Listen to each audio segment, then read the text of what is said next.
a rowdy group of bikers enters Tokyo looking for thrills.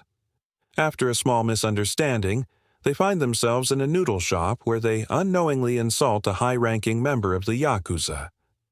Chaos ensues, but the night leads to unlikely friendships and profound life lessons.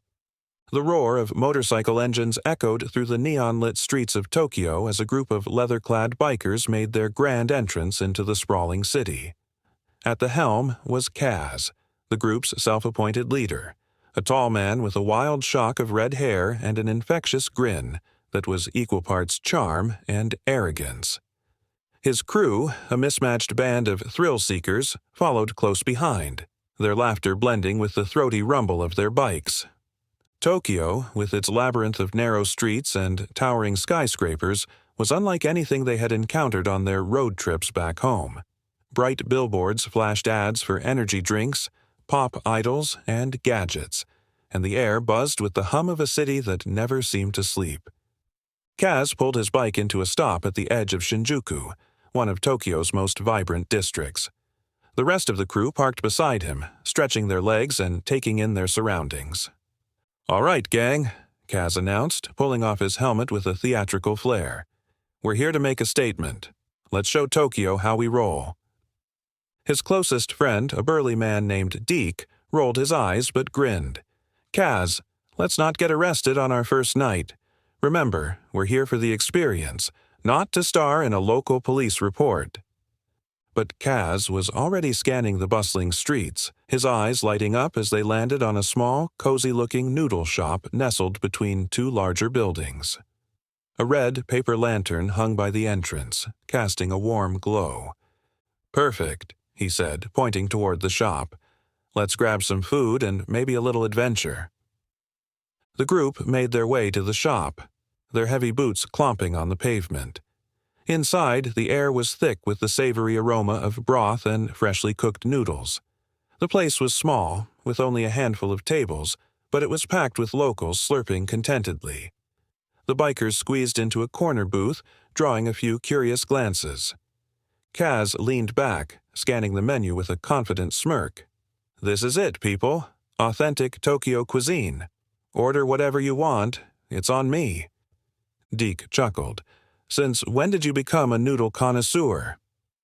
Before Kaz could respond, a server appeared, a young man with a nervous expression. He fumbled with his notepad as he took their orders, clearly intimidated by the group. As the bikers waited for their food, Kaz's attention drifted to a glass display case near the counter. Inside was an intricately crafted katana, its blade shimmering even under the dim shop lights. A plaque beneath it read, "Kenji Clan, honor above all."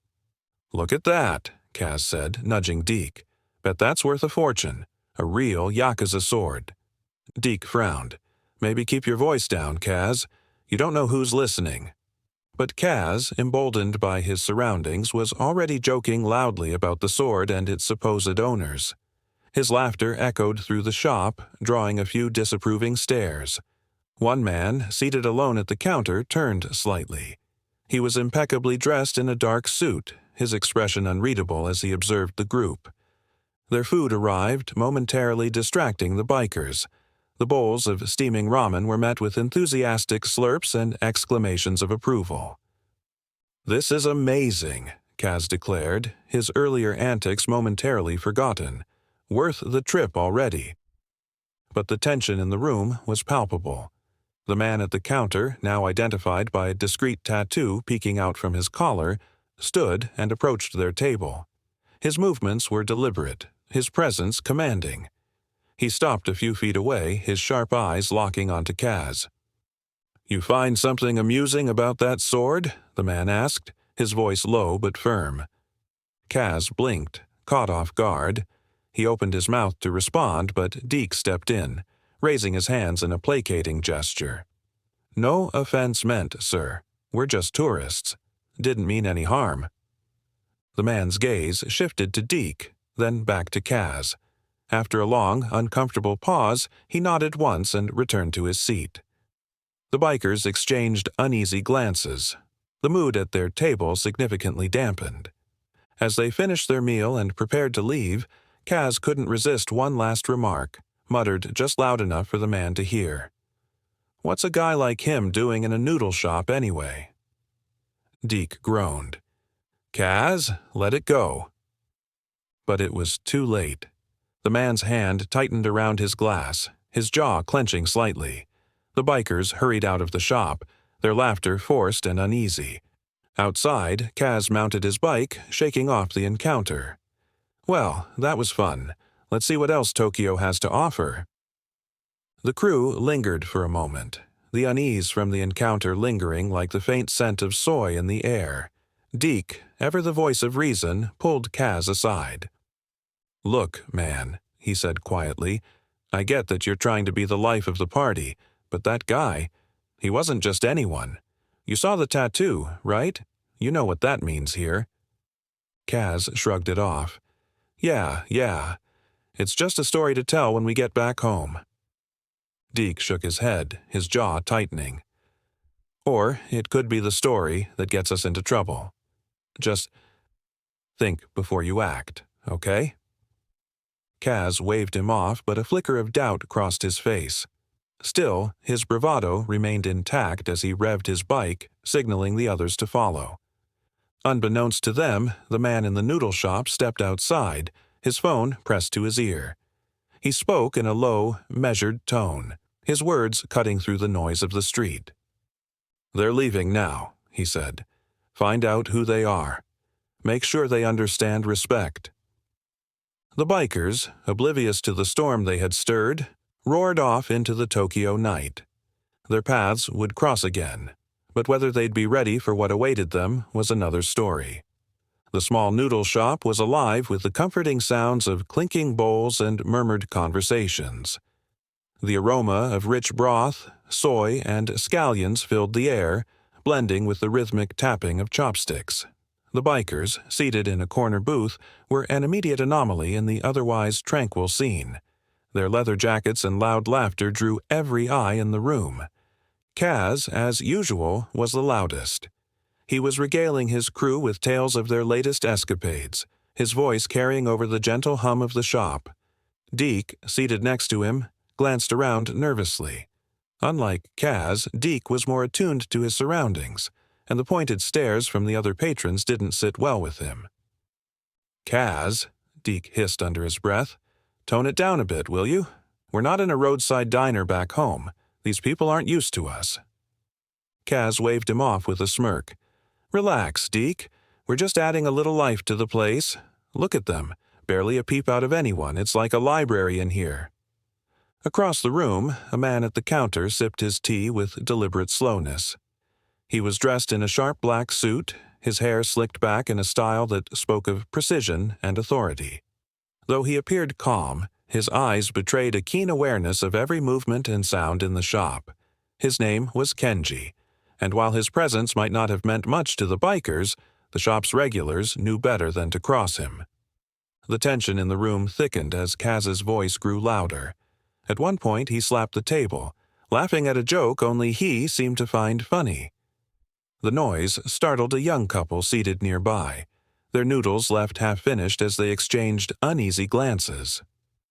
Kenji set his teacup down with a soft clink, his gaze drifting toward the rowdy table. The server, a timid young man named Hiro, shuffled nervously between the tables, clearly debating whether to intervene. "Excuse me," Hiro began hesitantly, approaching the bikers. "Could you, keep it down a little?" Kaz turned to him, his grin widening. "Oh, come on, kid. We're just having a good time. Lighten up. Tell you what, bring us another round of whatever you've got back there. It's on me." Hiro flushed, retreating quickly toward the counter. Kenji's eyes followed the exchange, his expression remaining unreadable. He leaned back slightly, his hand resting on the counter as he exchanged a glance with the shop's elderly owner, who gave a subtle nod. Meanwhile, Deke was growing increasingly uncomfortable. "Kaz, I'm serious. People are staring. Let's just eat and head out, all right?" But Kaz wasn't done. His attention was drawn to the glass display case near the counter, housing the katana with its intricate craftsmanship. He jabbed a finger toward it, leaning back in exaggerated awe. "Now, that's what I'm talking about," Kaz declared. "Look at that sword. What do you think, Deke? Belonged to some samurai back in the day?" Deke groaned. "Kaz, leave it alone." Kaz ignored him, continuing loudly. "Bet it's just for show. Probably some cheap replica they picked up to impress the tourists." At that, Kenji finally moved. He stood, his chair scraping softly against the floor, and walked toward the biker's table. His steps were measured, his posture relaxed but purposeful. The room fell silent, all eyes fixed on him. When he reached their table, Kenji stopped and looked directly at Kaz. For a moment he said nothing, letting the silence speak for him. Then, in a voice that was calm yet edged with steel, he asked, "Do you find something amusing?" Kaz blinked, momentarily caught off guard. "Excuse me?" Kenji's gaze didn't waver. "The sword. You seem to have an opinion about it." Deke spoke up quickly, his voice placating. "No offense meant, sir. We're just tourists. My friend here doesn't know what he's talking about." Kaz bristled at the remark. "Hey, I can speak for myself. Look, I'm just saying it's a nice piece. Didn't mean to ruffle any feathers." Kenji's lips curved into a faint, humorless smile. "That nice piece, as you call it, has been in my family for generations. It represents more than you could understand." Kaz shifted in his seat, his usual bravado faltering slightly. "All right, I get it. Family heirloom. Cool. Didn't mean any disrespect." Kenji's eyes narrowed. "Disrespect is not something I take lightly." The tension at the table was palpable. For the first time, Kaz seemed at a loss for words. Deke gave him a pointed look, silently urging him to back down. "Look," Deke said carefully, "we're sorry if we offended you. We'll just finish our meal and be on our way." Kenji regarded them for a long moment before nodding once. Without another word, he turned and returned to his seat at the counter. The room remained silent, the weight of the encounter hanging heavily in the air. Kaz exhaled, his grin returning as he tried to play it off. "Well, that was intense. Guess we know who not to mess with, huh?" Deke glared at him. "You really don't know when to stop, do you?" The rest of the meal passed in uneasy quiet, and when they finally left the shop, the bikers were more subdued than usual. As they mounted their bikes and rode off into the night, none of them noticed Kenji watching from the doorway, his expression thoughtful. "Keep an eye on them," he said softly to the shop owner. "I want to know who they are." The bikers, blissfully unaware of the storm they had just stirred, sped into the Tokyo night, their laughter fading into the distance. The Tokyo night was alive with the hum of the city, but for Kaz and his crew, the echoes of the noodle shop encounter still lingered. As they cruised along the winding streets, the tension from Kenji's cold demeanor had faded, replaced by Kaz's usual bravado. "You guys are making a big deal out of nothing," Kaz said, revving his engine as they pulled into a quieter district. "The guy's just protective of his fancy family sword. It's not like we broke it or anything." Deke, riding beside him, frowned. "You don't get it, Kaz. That guy wasn't just protective. He was warning us. You saw the way everyone in the shop acted around him. He's someone important." "Important or not, he's just another guy with an attitude problem," Kaz retorted, pulling into a small lot near a local convenience store. The group dismounted, their bikes gleaming under the neon lights. "Let's grab some snacks and figure out where to head next." As the crew dispersed, Deke lingered, still troubled. "You've got to stop thinking this is all a joke, Kaz. People like him, they don't forget slights. Not here." Kaz shrugged off the warning, leading the group into the store. Inside, they loaded up on drinks and snacks, their laughter echoing through the aisles. But Deke's unease refused to fade. Back at the noodle shop, Kenji sat at the counter, his tea untouched. The shop had emptied out after the biker's departure, leaving him alone with the elderly owner and the young server, Hiro. The faint hum of the refrigerator was the only sound as Kenji stared at the katana in its display. "They didn't mean harm," the owner offered gently, sensing Kenji's lingering thoughts. "Tourists often don't understand our ways." Kenji's lips pressed into a thin line. "Ignorance isn't an excuse. They insulted my family's honor." Hiro shifted uncomfortably, glancing between Kenji and the sword. "Sir, if I may, they seemed like fools. Loud and reckless, but harmless." Kenji turned his gaze to Hiro, his expression unreadable. "Fools can cause just as much damage as the malicious if left unchecked."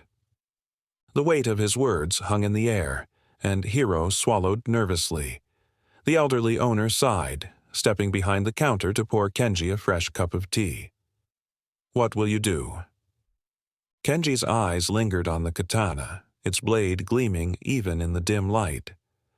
"They've crossed a line, but they'll have a chance to make amends, if they're wise enough to take it." Meanwhile, the bikers had found their way to a nearby park, the glow of the city softened by the surrounding trees. They sat on a bench, joking and sharing snacks. Kaz was recounting their earlier encounter in the noodle shop, embellishing the story for comedic effect. "And then he just stares at me," Kaz said, gesturing dramatically. "Like I'm supposed to bow or something. I mean, come on, who does that?" The others laughed, but Deke remained silent, his arms crossed. Finally he spoke. "You're leaving out the part where he said the sword's been in his family for generations. That wasn't just some decoration, Kaz. It meant something." Kaz waved him off. Yeah, I said I was sorry, didn't I? What else does he want? A written apology?" Before Deke could respond, a faint rustling in the trees behind them caught their attention. The group froze, their laughter dying as they turned toward the sound. A shadow moved in the darkness, followed by another. The bikers exchanged uneasy glances. "Probably just some locals taking a shortcut," Kaz said, though his voice lacked its usual confidence. The shadows drew closer, and the glint of something metallic caught the dim light.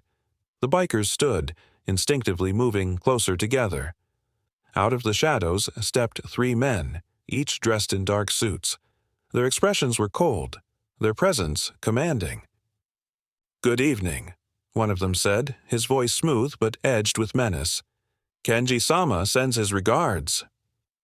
Kaz's bravado faltered as he realized these weren't ordinary locals. The men's sharp gazes and the tattoos peeking out from their collars marked them as Yakuza. The group tensed, unsure of what to do. "We don't want any trouble," Deke said quickly, stepping forward with his hands raised. "We're just tourists." The man tilted his head slightly, a faint smirk on his lips. "Tourists who insulted a family heirloom. Kenji-sama is a patient man, but patience has limits." Kaz tried to recover his composure. "Look, we didn't mean anything by it. It was a misunderstanding." The smirk disappeared, replaced by a stern glare. Disrespect isn't a misunderstanding. It's a choice, and choices have consequences. Before Kaz could respond, one of the men stepped forward, his hand resting on the hilt of a short blade tucked into his jacket. The tension was palpable. The bikers frozen in place. Deke spoke again, his voice steady despite the fear in his eyes. "What does Kenji want?" The lead man's expression softened slightly, though his tone remained firm. "An apology, a sincere one. Tomorrow, at the noodle shop. Don't make us come looking for you." With that, the men turned and disappeared into the shadows, leaving the bikers stunned and silent. For a long moment, no one spoke. Finally, Kaz let out a shaky laugh. "Well, that was intense." Deke glared at him. "This isn't funny, Kaz. You need to take this seriously." Kaz's grin faded as he realized the gravity of the situation. For the first time, his confidence seemed to waver. "All right," he said quietly. "Tomorrow, we'll go back. I'll make things right." The group mounted their bikes and rode off, the city's lights reflecting in their mirrors. For once, the sound of their engines wasn't accompanied by laughter. Tomorrow loomed ahead like a storm cloud, and none of them could predict what it would bring. The morning sun bathed Tokyo in a golden glow, but for Kaz and his crew, the day carried the weight of uncertainty. True to their word, the bikers gathered outside the noodle shop, their bikes lined up in a neat row. Kaz, however, wore his trademark smirk, masking the unease that even he couldn't fully shake. "All right," Kaz said, adjusting his leather jacket. "We go in, I say my piece, and we're out. No big deal." Deke gave him a hard look. "It's already a big deal. Just don't make it worse." The group stepped into the shop, the familiar aroma of broth and soy greeting them. The atmosphere inside was markedly different from the previous night. There were fewer patrons, and the air carried a palpable tension. At the counter sat Kenji, his calm demeanor as impenetrable as ever. He didn't turn to greet them, but his presence dominated the room. Kaz cleared his throat, his bravado faltering under Kenji's unspoken authority.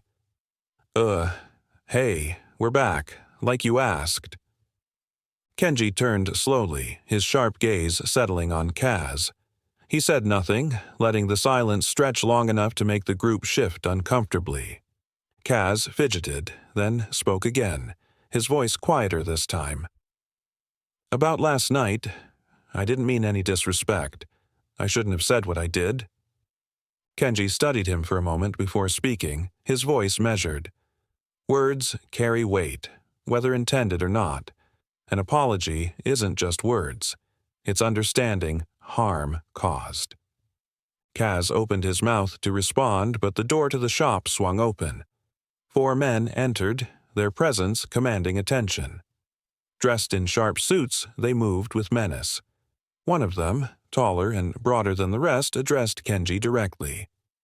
"Kenji-sama," the man said with a slight bow. "We didn't expect to find you here." Kenji's expression didn't change, but the room grew tenser. "You have no business here, Tatsuya. Leave." Tatsuya's gaze flicked to the bikers, his lips curling into a faint smirk. "These the ones who caused you trouble? Looks like they've come to make amends." Kenji's eyes narrowed. "This doesn't concern you." Tatsuya's smirk widened. "Oh, but it does. Word travels fast, Kenji-sama. An insult to you is an insult to the family." Kaz shifted uncomfortably, glancing at Deke. The situation had taken a turn, and it was clear these men weren't here to mediate. Tatsuya turned to Kaz, his smirk fading into a cold glare. "You're the leader, aren't you?" he asked. "The one who insulted the Kenji family." Kaz swallowed hard, his usual confidence gone. "Look, I already apologized. It was a mistake. We didn't mean anything by it." Tatsuya stepped closer, the air thick with tension. "A mistake? Disrespect isn't a mistake. It's a choice." Kenji stood, his voice cutting through the mounting tension. "Enough. They've apologized. This matter is closed."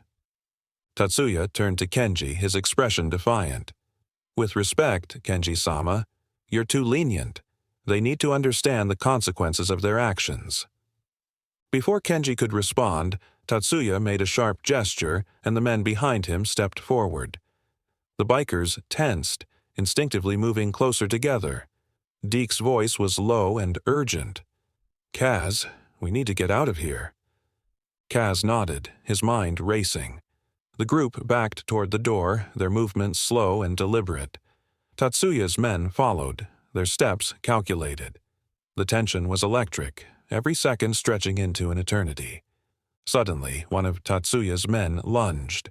The bikers reacted instinctively, scattering as chairs clattered and shouts filled the shop. Kaz grabbed Deke's arm, pulling him toward the door as chaos erupted around them. "Go!" Kaz shouted, his voice barely audible over the commotion. The group burst out of the shop, sprinting to their bikes. Engines roared to life as they mounted their rides, the sound echoing down the narrow street. Tatsuya's men spilled out behind them, their shouts lost in the roar of the motorcycles. Kaz led the charge, weaving through the labyrinthine streets of Tokyo.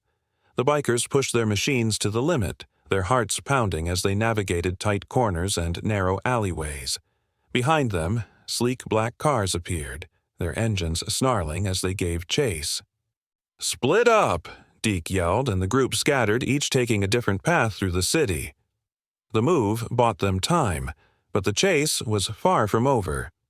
Kaz barreled down a crowded street, narrowly avoiding pedestrians and weaving between cars. His breath came in ragged gasps, adrenaline coursing through him. After what felt like an eternity, Kaz found himself in a quieter part of the city. He pulled into an alley, killing the engine and dismounting. His hands trembled as he leaned against the bike, his mind replaying the events in a frantic loop. Moments later, Deke appeared, his bike skidding to a stop. He jumped off, his expression a mix of relief and anger. "What the hell, Kaz? This is what I was trying to warn you about." Kaz opened his mouth to respond, but no words came. For the first time, he felt the full weight of his actions. The rest of the group trickled in, their faces pale and their laughter gone. They regrouped in the alley, their usual bravado replaced with silence. "We're in over our heads," Deke said finally, his voice low. "This isn't just some bar fight, Kaz. These people don't play games." Kaz nodded slowly, his grin absent. "I know," he said quietly. "We need to figure out what to do. Fast." The bikers huddled together, the sound of distant sirens cutting through the stillness. For the first time, the streets of Tokyo felt less like an adventure and more like a trap. They were no longer in control, and the realization hit them like a freight train. As they planned their next move, the shadows of the city seemed to close in. The escape had been narrow, but the danger was far from over. Kaz and his crew were now players in a game they didn't understand, and the stakes had never been higher. The aftermath of their escape left Kaz and his crew shaken. For the first time since arriving in Tokyo, the reality of their situation began to sink in. They had inadvertently stepped into a world far beyond their understanding, and the consequences were becoming impossible to ignore. In the dimly lit alley where they had regrouped, the tension was palpable. Deke paced back and forth, his face etched with worry. The others sat in uneasy silence, their usual camaraderie replaced by an oppressive sense of dread. "We can't just sit here," Deke finally said, breaking the silence. "They know who we are, and they're not going to let this go." Kaz leaned against his bike, his arms crossed. His usual bravado was gone, replaced by a grim determination. "I get it, Deke. I messed up, but running isn't going to solve anything." Deke stopped pacing and turned to face him. "And staying put is going to get us killed. These guys aren't playing games, Kaz. They're Yakuza. Do you even understand what that means?" Kaz exhaled sharply, running a hand through his hair. "I get it. They're dangerous, but we can't leave Tokyo without making things right." The group exchanged uneasy glances. Even the usually jovial Briggs, the group's unofficial joker, was uncharacteristically quiet. The weight of their predicament hung heavily over them. As they debated their next move, the faint hum of engines reached their ears. The sound grew louder, and the bikers froze. Deke's eyes widened as he turned toward the alley's entrance. "They're here." Within moments, two sleek black cars appeared, their headlights cutting through the darkness. The vehicles stopped abruptly and the doors opened in unison. Men in dark suits stepped out, their movements precise and deliberate. At the center of the group was Tatsuya, his expression cold and calculating. "Evening, gentlemen," Tatsuya said, his voice smooth but laced with menace. "I believe we have unfinished business." Kaz stepped forward, his hands raised in a gesture of surrender. "Look, we're sorry for what happened. We didn't mean any disrespect. Just tell us what we need to do to fix this." Tatsuya tilted his head, studying Kaz with a predatory gaze. "Fixing this isn't so simple. Disrespect to Kenji-sama isn't just a personal insult. It's an insult to the family, and insults must be answered." Kaz's heart raced, but he forced himself to remain calm. "We'll do whatever it takes. Just tell us." Tatsuya's lips curled into a faint smile. "You'll do whatever it takes?" Very well. Let's see if you can prove that. He snapped his fingers, and two of his men stepped forward, each carrying a wooden staff. They tossed the weapons to the ground at Kaz's feet. A test of loyalty, Tatsuya said, his tone mocking. You and your friends will face us. Show us you're worth sparing. The bikers exchanged panicked glances. Kaz bent down, picking up one of the staffs. He turned to his crew, his voice steady despite the fear in his eyes. We don't have a choice. We fight. The makeshift weapons felt foreign in their hands, but the bikers had no time to hesitate. Tatsuya's men advanced, their movements precise and deliberate. The clash was chaotic, a flurry of blows and shouts echoing through the alley. Kaz fought with everything he had, his instincts taking over. The wooden staff felt awkward in his grip, but he swung it with desperation. Deke fought beside him, his sheer strength keeping their attackers at bay. Briggs, despite his usual light-hearted demeanor, fought fiercely, his agility allowing him to dodge and strike with surprising precision. The other bikers followed suit, their camaraderie and survival instincts driving them forward. The fight seemed to stretch on forever, the alley filled with the sounds of wood striking wood and the grunts of effort. But the bikers were outnumbered, and the Yakuza's skill was undeniable. Kaz took a blow to the side, the impact sending him stumbling. He gritted his teeth, refusing to back down. Nearby, Deke let out a shout as he deflected a strike aimed at Briggs. "Hold your ground," Kaz yelled, his voice hoarse. "Don't give up." The tide of the fight began to shift as the bikers worked together, their unity giving them an edge. They fought as a team, their movements synchronizing as they covered each other's weaknesses. Tatsuya watched from the sidelines, his expression unreadable. Finally, he raised a hand, signaling his men to stop. The Yakuza stepped back, their faces calm despite the exertion of the fight. "Enough," Tatsuya said, his voice cutting through the tension. He stepped forward, his gaze fixed on Kaz. "You fought well, better than I expected, but this isn't over. Consider this your warning. Leave Tokyo, or the next time, you won't be so lucky." Kaz straightened, his breathing heavy. "We're not leaving. Not until we've made things right with Kenji." Tatsuya's eyes narrowed. "You've got courage, I'll give you that. But courage alone won't save you." With that, Tatsuya turned and walked back to his car. His men followed, and within moments the vehicles disappeared into the night, leaving the bikers alone in the alley. Kaz dropped the staff, his hands trembling. Deke placed a hand on his shoulder, his expression a mix of concern and frustration. "We can't keep doing this, Kaz. We're out of our depth." Kaz nodded slowly, his resolve hardening. "Maybe we are, but I'm not running. Not yet." The group stood in silence, the weight of their situation pressing down on them. The city around them seemed to close in, the lights and sounds of Tokyo a stark contrast to the darkness of their predicament. They had survived the night, but the battle was far from over, and as they regrouped, one thing became clear. They needed a plan. Fast. The Tokyo skyline glittered in the distance, a deceptive backdrop to the escalating danger Kaz and his crew found themselves in. The narrow escape from Tatsuya's ambush had left the group rattled, but the unease brewing among them was nothing compared to the storm looming ahead. Kaz sat on the edge of a battered couch in a rundown hostel room they'd managed to find in the city's less polished outskirts. His crew huddled around him, their expressions a mix of frustration and fear. Deke stood near the window, peering through the blinds at the dimly lit street below. "They're going to come for us again," Deke said flatly, his voice heavy with certainty.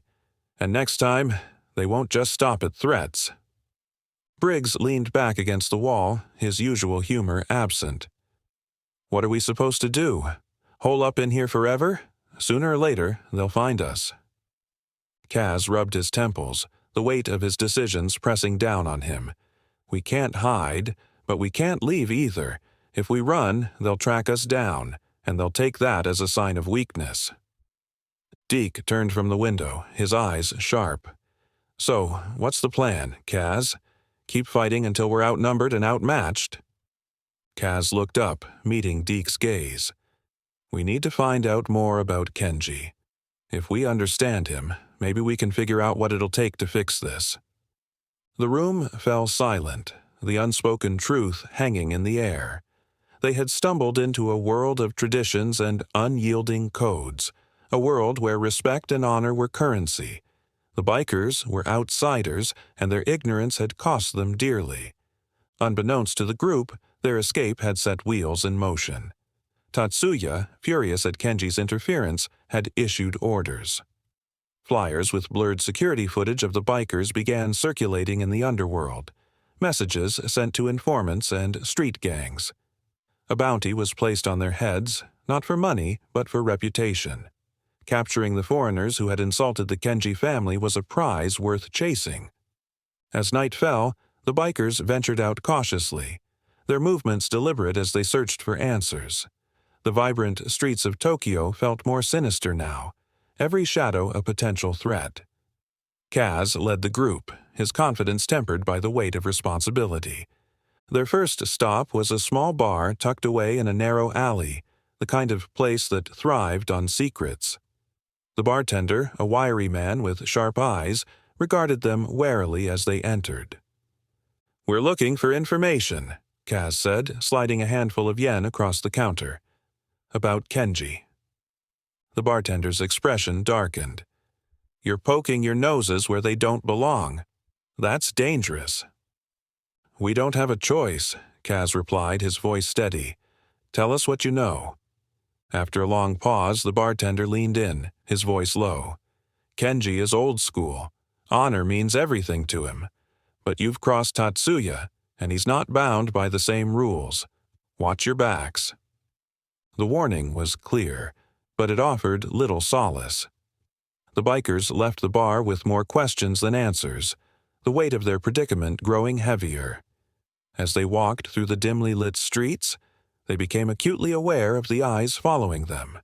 The city felt alive with unseen threats, every corner a potential trap. Their fears were confirmed when a group of rough-looking men emerged from an alley blocking their path. The leader, a stocky man with a scar running down his cheek, smirked as he stepped forward. "Well, well," he said, his voice dripping with mockery. "Looks like the famous foreigners finally showed up. Word is, there's a nice reward for bringing you in." Kaz stepped forward, his fists clenched. "We don't want any trouble." The man laughed, the sound harsh and grating. "Trouble? You're already in it, kid." The bikers braced themselves as the group closed in. The ensuing fight was chaotic, a desperate clash of fists and makeshift weapons. Kaz fought with everything he had, his adrenaline-fueled instincts keeping him on his feet. Deke's strength proved invaluable, his punches sending attackers sprawling.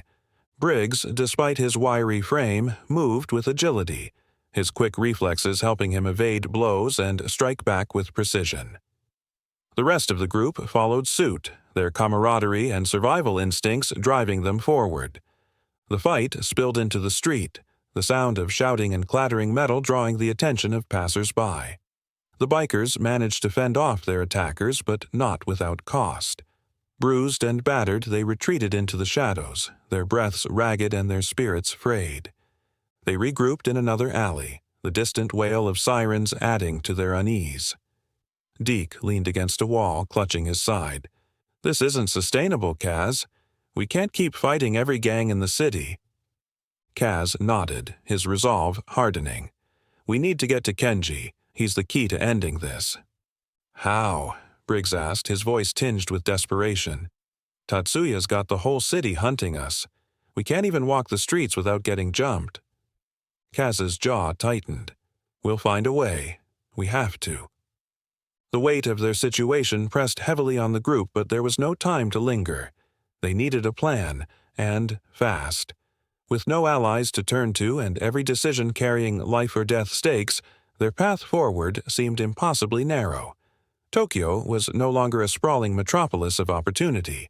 It had become a labyrinth of danger. As they huddled together in the darkened alley, the resolve among them solidified. They couldn't turn back now. The only way out was through, and they would have to face whatever lay ahead with courage and unity.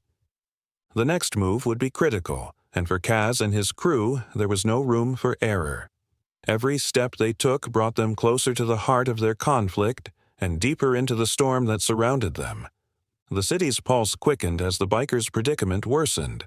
With every passing hour, the streets of Tokyo felt more like a trap, and Kaz's confidence began to fray. The group had managed to avoid another direct confrontation, but the constant pressure of being hunted gnawed at them. They needed a breakthrough, a glimmer of hope in the labyrinth of danger they had unwittingly entered. It came in the most unexpected form. They were lying low in a small park on the outskirts of Shibuya, the dim glow of distant neon lights filtering through the trees. Deke kept watch, his eyes scanning for any sign of movement, while the others tried to rest. Kaz sat apart from the group, his mind churning as he replayed their recent encounters. The sound of a snapping twig broke the stillness, setting everyone on edge. Deke rose to his feet, his fists clenched. "Someone's coming," he hissed. Out of the shadows stepped a man, his appearance disarming yet unthreatening. He was in his late 40s with sharp features softened by a weary expression.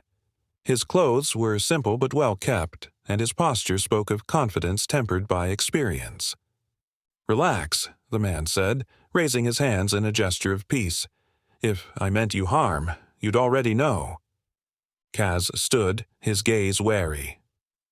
"Who are you?" The man took a step closer, his movements deliberate and calm. "Name's Akira. Let's just say I've got a vested interest in keeping you alive." Deke frowned, his skepticism evident. "Why would you care what happens to us?" Akira's lips curved into a faint smile. "Because if Tatsuya gets his way, it'll cause more trouble than you realize. I'm here to help you fix this mess." Kaz exchanged a glance with Deke, who shook his head. "We don't even know you. How do we know you're not leading us into a trap?" Akira's expression hardened slightly. "You don't. But if you want to survive, you'll have to take a leap of faith. I know Kenji, and I know Tatsuya. Trust me when I say you're not going to get out of this without some help."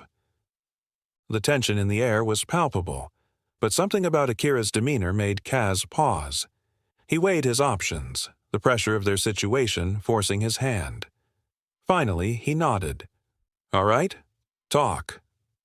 Akira motioned for them to sit, and the group reluctantly complied. He leaned against a nearby tree, his arms crossed. "You've stepped into a feud that's been brewing for years. Kenji represents the old guard, honor, respect, tradition. Tatsuya, he's part of a new generation that values power and fear above all else. By insulting Kenji, you've given Tatsuya the perfect excuse to undermine him." Kaz frowned. "We didn't mean to insult anyone. It was a stupid mistake." Akira's gaze was steady. "Intent doesn't matter in this world. Perception does. Right now, you're seen as outsiders who disrespected the Kenji family. That makes Kenji look weak if he doesn't act, and Tatsuya will use that to his advantage." Deke leaned forward, his voice tense. "So, what do we do?" Akira sighed, rubbing the back of his neck. "First, you need to stop running. You're playing right into Tatsuya's hands by looking like cowards. Second, you need to understand Kenji.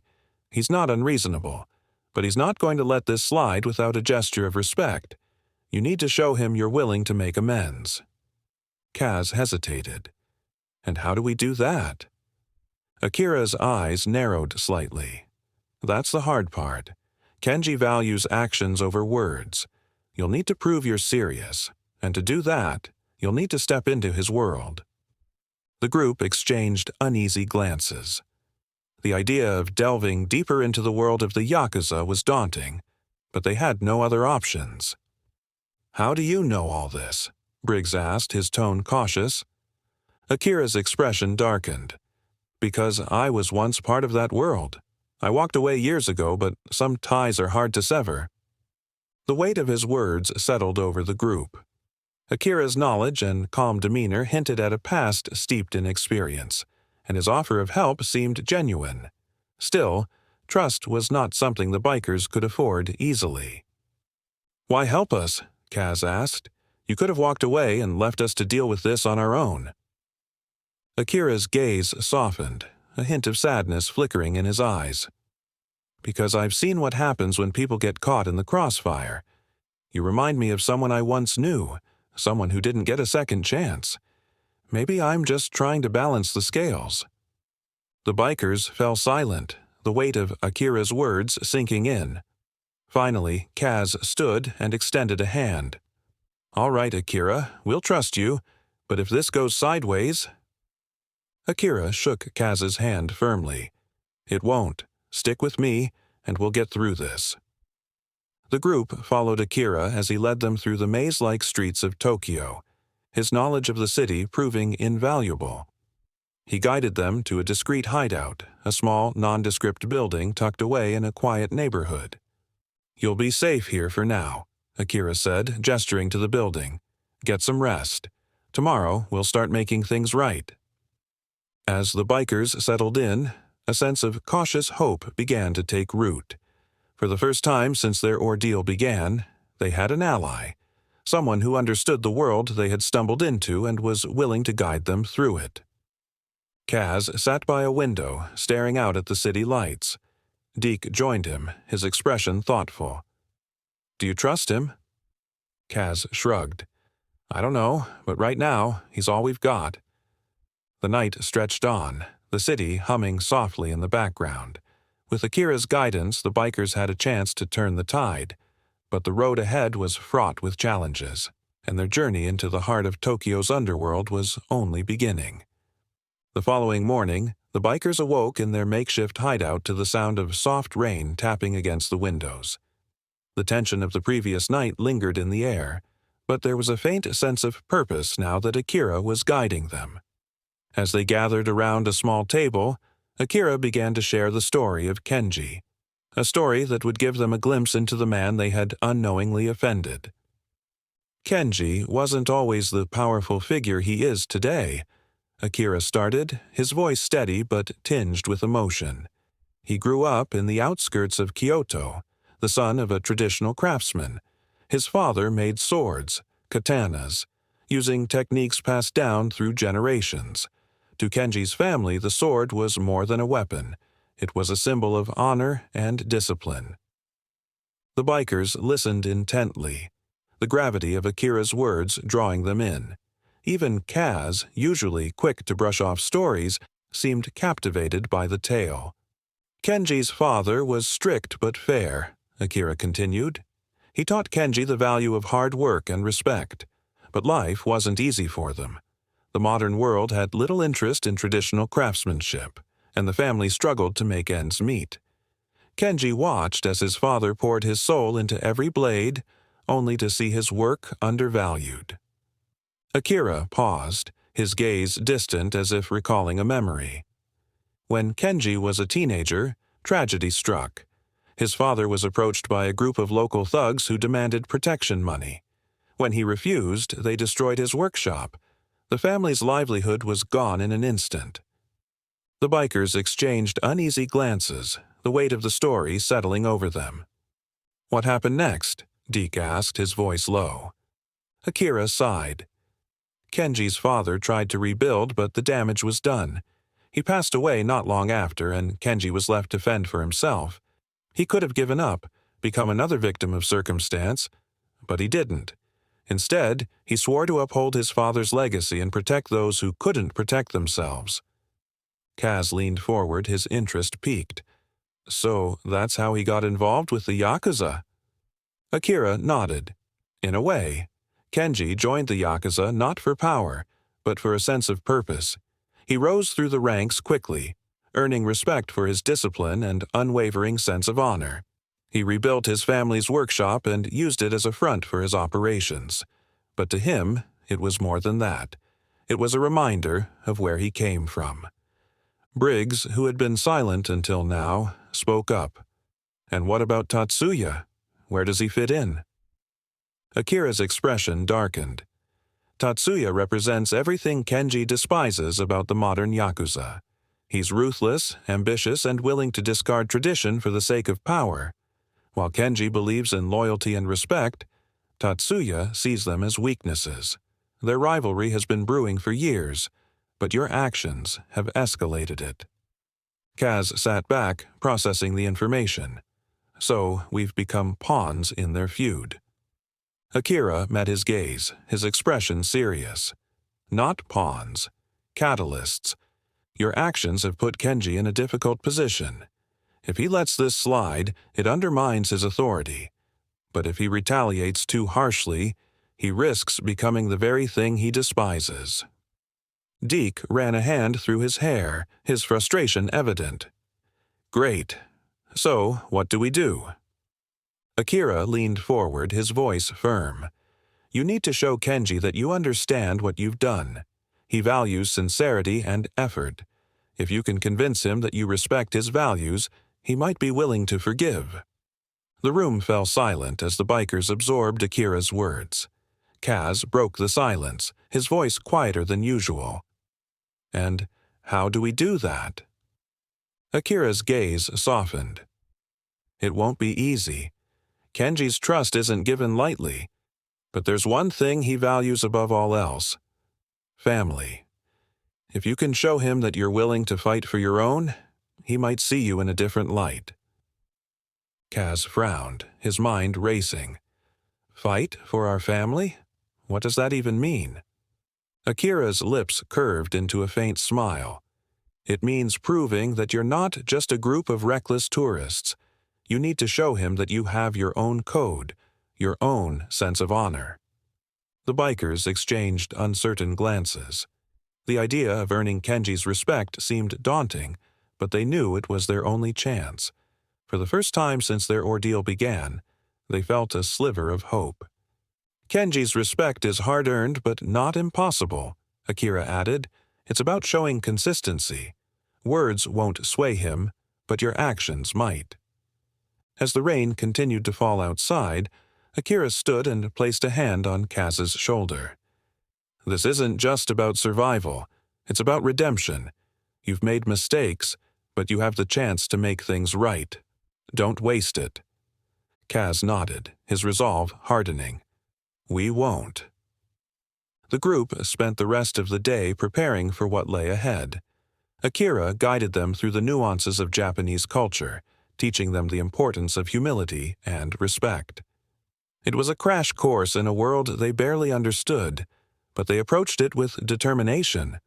They practiced gestures of respect, learned phrases in Japanese, and discussed how to approach Kenji in a way that would not exacerbate tensions.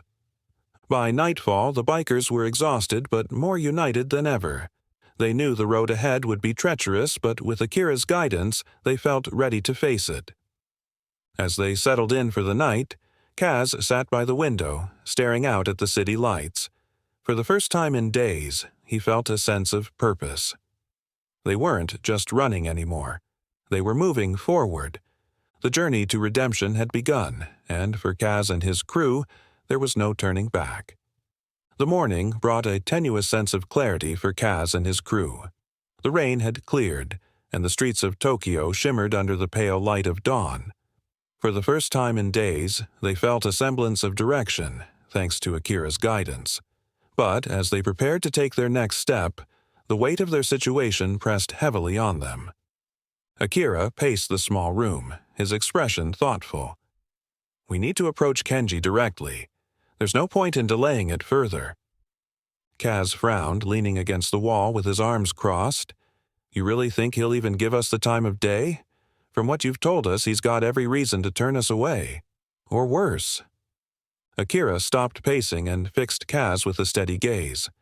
Kenji is a man of principle. If you approach him with sincerity and respect, he'll hear you out. But you need to prove you're serious. Briggs, sitting on the edge of a worn sofa, raised an eyebrow. And how exactly do we prove that? Bake him a cake? Akira's lips twitched in a faint smile. Not quite. Kenji values strength, not just physical, but strength of character. If you want him to take you seriously, you'll need to challenge him directly." Deke, who had been silently watching from the corner, straightened. "A challenge? You mean like a fight?" "Not just any fight," Akira replied. "A duel. One-on-one, with Kenji himself. It's a formal way of resolving disputes in his world, a test of honor and commitment." The room fell silent as the weight of Akira's words sank in. Kaz shifted uncomfortably. "A duel with Kenji? Are you serious? The guy's a Yakuza boss. He's probably been training for this his whole life." "Exactly," Akira said, his tone firm. "That's why it matters. By issuing the challenge, you're not just asking for forgiveness. You're showing him that you're willing to stand up and take responsibility for your actions, no matter the cost." Kaz rubbed the back of his neck, his mind racing. The idea of challenging Kenji was daunting, but deep down, he knew Akira was right. They couldn't keep running. If they wanted to end this, they had to face it head-on. "All right," Kaz said finally, his voice steady. "I'll do it. I'll challenge Kenji." Akira nodded, a flicker of approval in his eyes. "Good, but if you're going to do this, you need to be prepared. Kenji doesn't take these things lightly, and neither should you." The rest of the day was spent preparing for the challenge. Akira guided Kaz through basic techniques and strategies, emphasizing the importance of discipline and focus. The other bikers watched from the sidelines, offering words of encouragement and occasional jokes to lighten the mood. As the sun dipped below the horizon, Akira led the group to a secluded temple on the outskirts of the city. The location was steeped in history, its weathered stone steps and towering torii gate lending an air of solemnity to the moment. "This is where you'll meet Kenji," Akira said, his voice low. "It's a neutral ground, a place of respect. Remember everything I've taught you." Kaz nodded, his resolve hardening. "I won't let you down." As they waited, the sound of approaching footsteps echoed through the temple grounds. Kenji appeared, flanked by two of his men. His presence was commanding, his movements deliberate and precise. He stopped a few feet away from Kaz, his sharp gaze taking in the group before settling on their leader. "So," Kenji said, his voice calm but laced with authority, "you've come to settle this." Kaz stepped forward, his heart pounding. "I'm here to make things right. I challenge you to a duel." Kenji studied him for a long moment, the silence stretching unbearably. Finally, he nodded. "Very well, but know this. A duel isn't just about physical strength. It's a test of will, discipline, and respect. If you're not prepared to lose, don't step into the ring." "I understand," Kaz said, his voice steady despite the fear coursing through him. Kenji motioned to his men, who stepped back to give them space. The atmosphere was electric, the weight of the moment pressing down on everyone present. Kaz clenched his fists, focusing on everything Akira had taught him. The duel began with a measured exchange of movements, Kenji's precision and experience evident in every step. Kaz fought to keep up, his adrenaline fueling his determination. He stumbled several times, but each time he rose, his resolve growing stronger. The fight was more than just a physical contest. It was a clash of values, a test of whether Kaz could rise above his mistakes and prove his worth. As the minutes stretched on, the intensity of the duel heightened, each blow and counterblow carrying the weight of unspoken truths. Finally, Kenji landed a decisive strike, sending Kaz to the ground. The temple grounds fell silent as Kaz struggled to catch his breath, his body battered but his spirit unbroken. Kenji stepped forward, his expression unreadable. "You fought well. Better than I expected. But tell me, why did you come here?" Kaz looked up, his voice hoarse but filled with conviction. "Because I made a mistake. I disrespected you and your family, and I'm here to take responsibility. I'm not asking for forgiveness. I'm asking for the chance to earn it." Kenji studied him for a long moment before extending a hand. "You've shown courage and humility. Perhaps there's hope for you yet." Kaz took Kenji's hand, a sense of relief washing over him. The first step toward redemption had been taken, but the road ahead remained uncertain. As the bikers left the temple, Akira placed a hand on Kaz's shoulder. "You did well, but this is only the beginning. Now you need to prove that your actions match your words." Kaz nodded, his resolve stronger than ever. They had faced their fears and survived, but the journey was far from over. Together, they would continue to navigate the complex world they had entered, determined to make things right. The days that followed the duel marked a turning point for Kaz and his crew. The tension between them and Kenji had not disappeared, but a fragile understanding had begun to form. With Akira as their guide, the bikers embarked on a grueling journey to prepare for the challenges that lay ahead. The training began early each morning, the crisp Tokyo air carrying the faint scent of dew and city life. Akira led the group to a secluded clearing on the outskirts of the city, far from the prying eyes of those who sought to harm them. The space was simple, a patch of grass bordered by trees with enough room for sparring and drills. "Discipline," Akira said, addressing the group on the first day. "That's what separates a warrior from a fool. You've got the heart to fight, but heart alone won't save you. You need focus, precision, and respect, for yourself and your opponent." Kaz nodded, his jaw set with determination. "We're ready." "We'll see," Akira replied, his tone skeptical but not dismissive. The first few sessions were humbling. Akira drilled them relentlessly, focusing on balance, timing, and endurance. The bikers, accustomed to the adrenaline-fueled chaos of bar fights and street brawls, struggled to adapt to the structured discipline Akira demanded. Kaz found himself frustrated at his own limitations. His confidence, once unshakable, was repeatedly tested as he stumbled through the drills.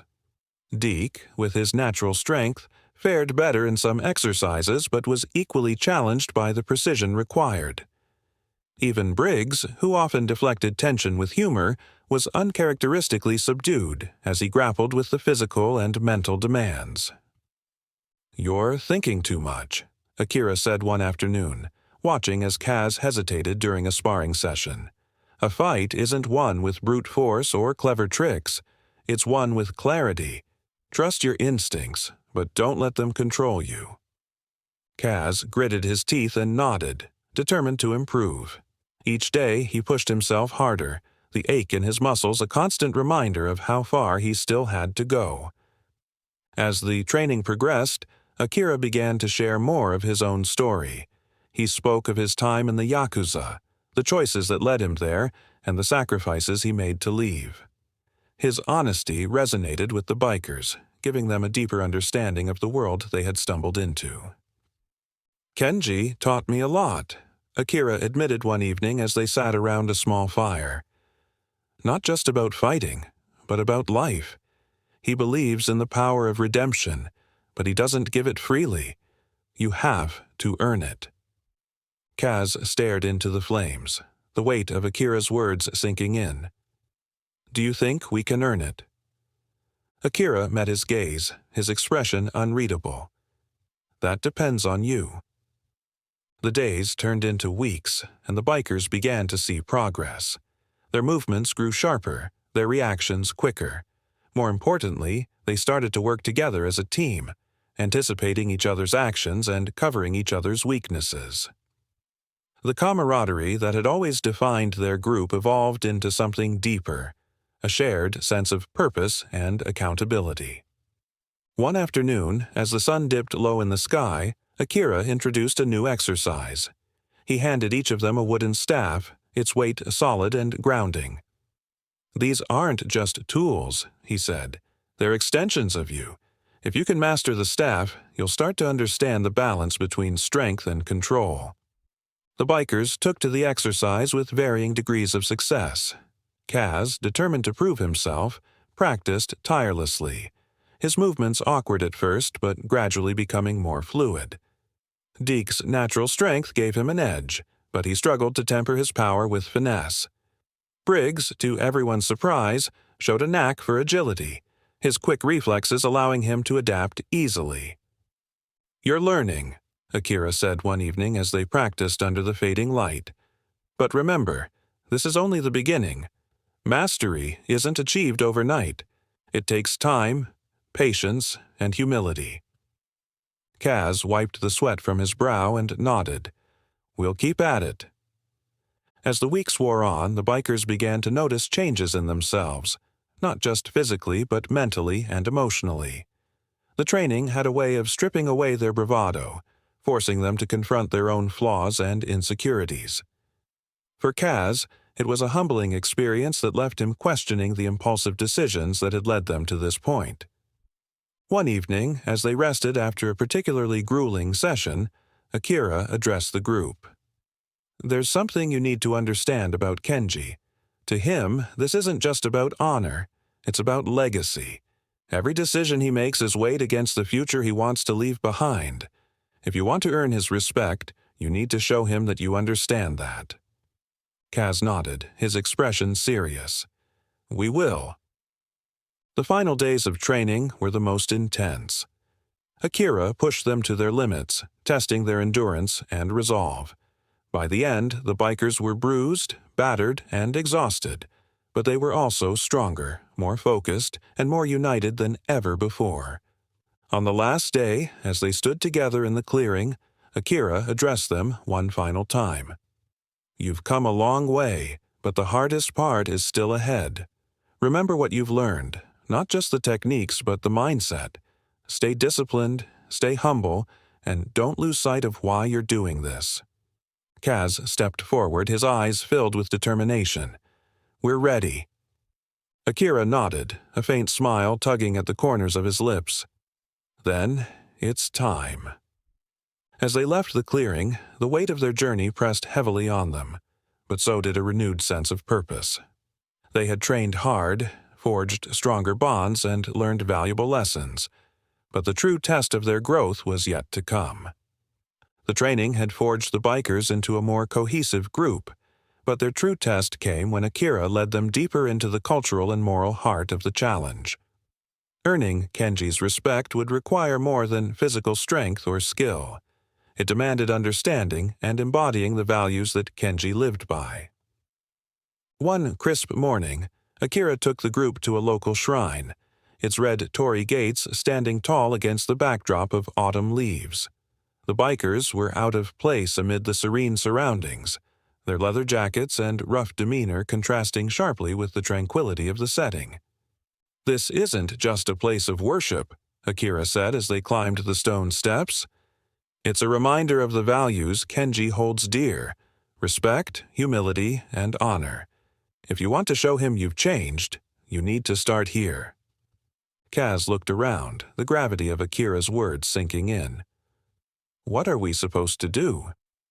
"For starters," Akira said, gesturing toward a small water basin near the shrine's entrance, "you cleanse yourselves. It's a ritual to purify the mind and spirit before entering." The bikers followed Akira's lead, awkwardly mimicking his movements as they used the ladles to pour water over their hands and rinse their mouths. The act was simple, yet it carried a sense of solemnity that none of them could ignore. Inside the shrine, Akira instructed them to bow and clap their hands, explaining the significance of each gesture. "It's not about religion," he said. "It's about showing respect. For the place, for the people, and for yourself." Briggs, usually the first to crack a joke, remained silent as he performed the ritual. Even Deke, with his towering presence, seemed subdued, his movements careful and deliberate. Afterward, Akira led them to a quiet garden behind the shrine, where they sat on wooden benches beneath a canopy of maple trees. The sound of a distant bell echoed through the air, adding to the sense of calm. "This is about more than gestures," Akira said, his tone serious. "It's about understanding why these traditions matter. They're a way of connecting to something bigger than yourself, a community, a legacy, a sense of purpose. Kenji understands that deeply, and if you want to earn his respect, you need to understand it too." Kaz nodded, his expression thoughtful. "We're trying. It's just a lot." "It is," Akira agreed, "but that's what makes it meaningful." The days that followed were filled with similar lessons.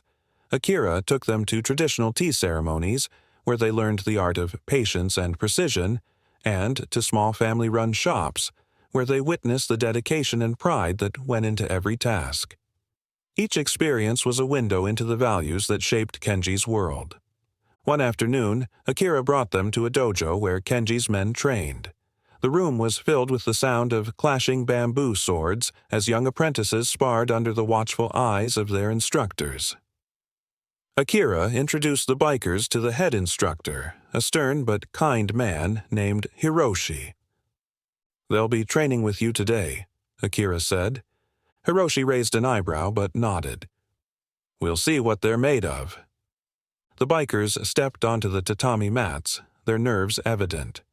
Hiroshi paired them with his students, instructing them to practice kendo basics. The bikers stumbled through the drills, their movements clumsy compared to the fluid grace of the students. Kaz, paired with a young woman named Yumi, struggled to keep up. Each time he raised his bamboo sword, she countered effortlessly, her strikes precise and unyielding. "Stop relying on brute force," Yumi said, her tone firm but not unkind. "It's not about overpowering your opponent. It's about reading their movements and responding with control." Kaz nodded, adjusting his grip. Slowly, he began to improve, his strikes becoming more deliberate. By the end of the session, he managed to land a single strike against Yumi, earning a small nod of approval from her. The experience humbled the bikers, but it also fueled their determination. They returned to the dojo each day, their progress slow but steady.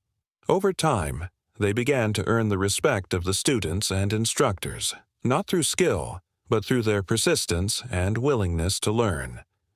One evening, as they left the dojo, Kaz turned to Akira. "Do you think Kenji will see this?" Akira smiled faintly. "He already is. Every step you take, every effort you make, it's all part of proving yourselves. Keep going." The bikers continued their journey, their understanding of respect deepening with each passing day. They learned to bow to elders, to listen before speaking, and to value the effort behind even the smallest tasks. The lessons were challenging, but they began to see the world through a new lens. As they walked through the bustling streets of Tokyo one evening, Briggs spoke up. "You know, this place feels different now. I don't know, like I'm actually seeing it for the first time." Deke nodded. "Yeah, it's like we were just passing through before, but now we're actually here." Kaz smiled, a rare moment of lightness breaking through the weight of their journey. "Guess we're finally starting to get it." The city lights reflected in their eyes as they walked on, their steps more purposeful than they had been in weeks. They weren't just surviving anymore, they were growing, and with each lesson, they moved closer to earning the respect they sought. The shift in perspective was immediate and profound. For weeks, Kaz and his crew had been immersed in training, learning the values and customs that defined Kenji's world. But this time, the story was not theirs to tell. It was Kenji's turn. Kenji stood in the dimly lit study of his ancestral home, his figure silhouetted against the soft glow of a lantern. The room was modest but steeped in history, with shelves of ancient texts lining the walls and a single katana displayed on a stand. The sword gleamed, its presence commanding respect. The air was heavy with unspoken tension as Kenji sat across from his most trusted confidant, Hiroshi. The older man had been with Kenji since the beginning, a loyal friend and advisor. Tonight they were alone, their conversation taking on a weight that neither could ignore. "They've shown potential," Hiroshi said, breaking the silence, "but potential alone won't redeem them." Kenji nodded, his gaze fixed on the katana. "It's not just about their actions, Hiroshi. It's about what they represent. They've walked into a world they don't understand, and their ignorance nearly cost them everything. Redemption must be earned, not given." Hiroshi leaned forward, his tone measured. "And yet, you've allowed them a chance, something you've denied others in the past. Why?" Kenji's expression softened, a flicker of vulnerability crossing his features. Because I see myself in them. They remind me of the mistakes I made when I was young, the lessons I learned the hard way. Perhaps, in helping them find their path, I can ensure they don't repeat my own. The words hung in the air, their weight undeniable. Kenji's past was a labyrinth of choices, each one shaping the man he had become. Born into a family bound by tradition, he had spent his youth grappling with the expectations placed upon him. His father, a master craftsman of swords, had instilled in him a deep sense of honor and duty, a legacy that Kenji carried with both pride and burden. But the path had not been easy. As a young man, Kenji had faced his own reckoning when a rival family threatened his father's workshop. The violence that ensued had tested his resolve, forcing him to make decisions that would haunt him for years. It was in those moments of despair that Kenji had turned to the Yakuza, not for power, but for the means to protect what mattered most. Hiroshi's voice pulled Kenji from his thoughts. They're different, Kenji. They lack the foundation you had, the guidance of a father who taught you what it meant to stand tall. But they're trying, and that counts for something. Kenji rose from his seat, his movements deliberate. He walked to the katana and placed a hand on its hilt, the cool steel grounding him. Trying isn't enough, Hiroshi. They must prove that they understand what it means to live with honor, to carry the weight of their choices and accept the consequences. Outside, the wind howled through the trees, a reminder of the storm brewing beyond the walls of Kenji's sanctuary. The tension between Kenji and Tatsuya had reached a boiling point, their differences threatening to ignite a conflict that would have far-reaching consequences. Tatsuya will use them against me, Kenji said, his tone resigned but resolute. He'll see their involvement as a weakness, a sign that I've grown soft. Hiroshi shook his head. Strength isn't measured by the ability to crush your enemies. It's measured by the ability to inspire loyalty and trust. You've built something that Tatsuya could never understand, a legacy rooted in respect. Kenji turned to face his friend, his gaze steady. And if they fail? If their ignorance becomes a liability? Hiroshi met his eyes, unwavering. Then you deal with it as you always have, with wisdom and decisiveness. But give them the chance to show you they're capable. If nothing else, they've proven their resilience. Kenji considered Hiroshi's words, the weight of his decisions pressing down on him. He had spent years cultivating a reputation built on discipline and integrity, and he would not allow anyone to tarnish it, not even the well-meaning but reckless outsiders who had stumbled into his world. As the night wore on, Kenji retreated to the small garden behind his home. The moon cast a silvery glow over the stone pathways and koi pond, the scene tranquil yet alive with subtle energy. Kenji knelt before the pond, his reflection staring back at him. In that quiet moment, he found clarity. The bikers were a disruption, yes, but they were also an opportunity, an unexpected chance to test the strength of his own principles. If they could rise to the challenge, they might not only redeem themselves but also reinforce the values Kenji held dear. By dawn, Kenji had made his decision. He would not shield the bikers from the trials ahead, nor would he hand them redemption on a silver platter. Instead, he would guide them, allowing their actions to speak louder than their words. It was a gamble, but one worth taking.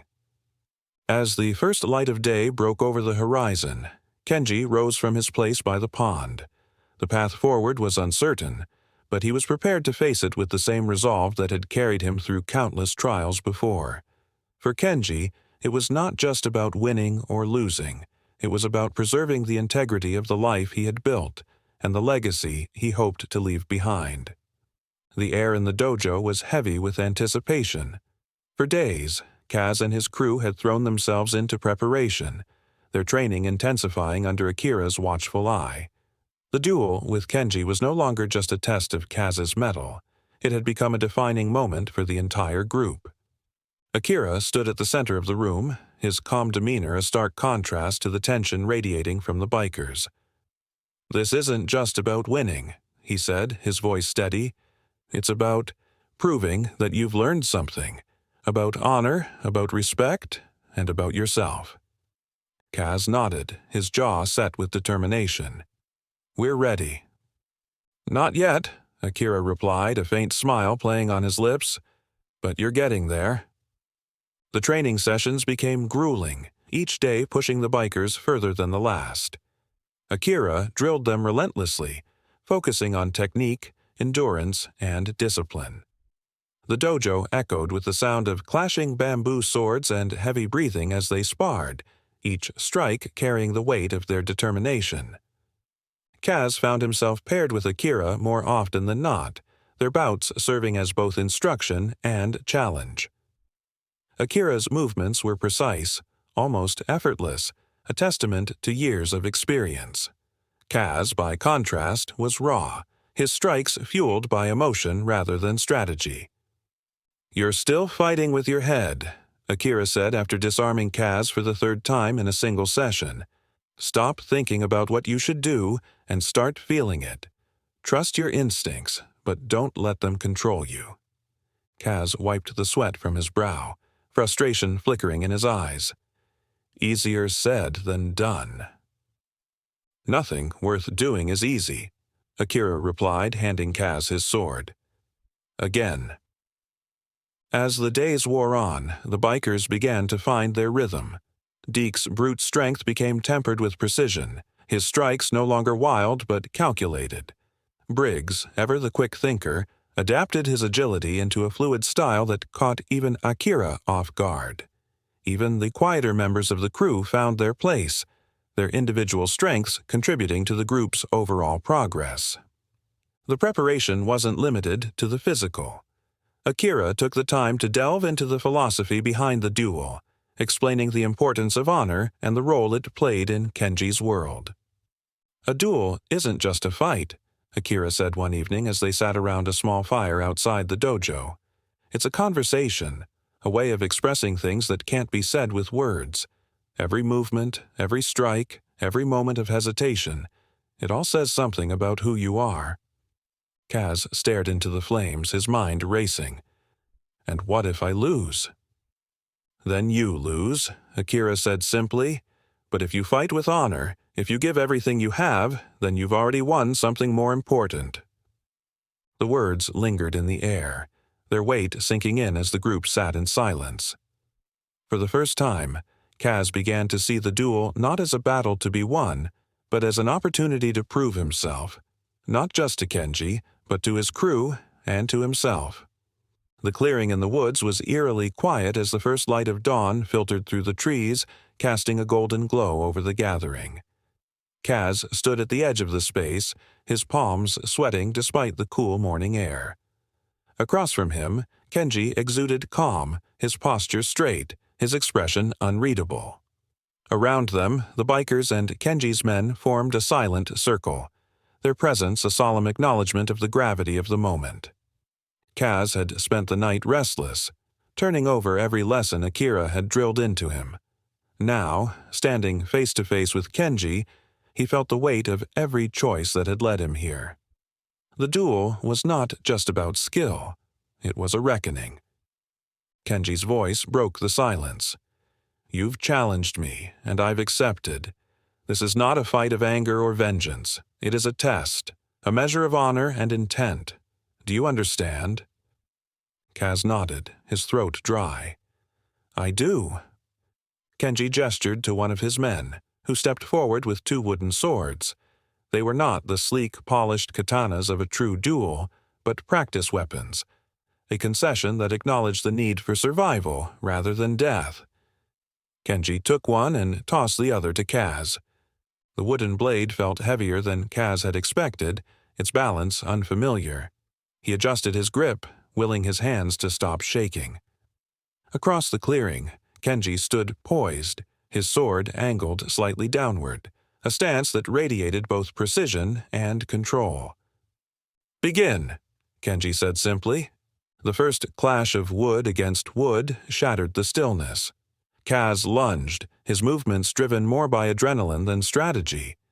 Kenji deflected effortlessly, the wooden blade snapping upward to disarm Kaz's attack and force him back. "You're rushing," Kenji said, his voice calm. "Slow down. Think." Kaz adjusted his stance, remembering Akira's words. "Trust your instincts, but don't let them control you." He stepped forward again, this time with more focus. Their swords met in a flurry of strikes and counters, Kenji's movements fluid and precise, while Kaz's were raw but determined. As the duel progressed, Kaz began to find his rhythm. Each strike felt more deliberate, his focus narrowing to the interplay of movement and reaction. He could feel Kenji testing him, pushing him to his limits but never overwhelming him completely.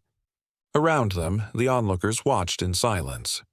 The bikers stood tense, their fists clenched as they willed Kaz to hold his ground.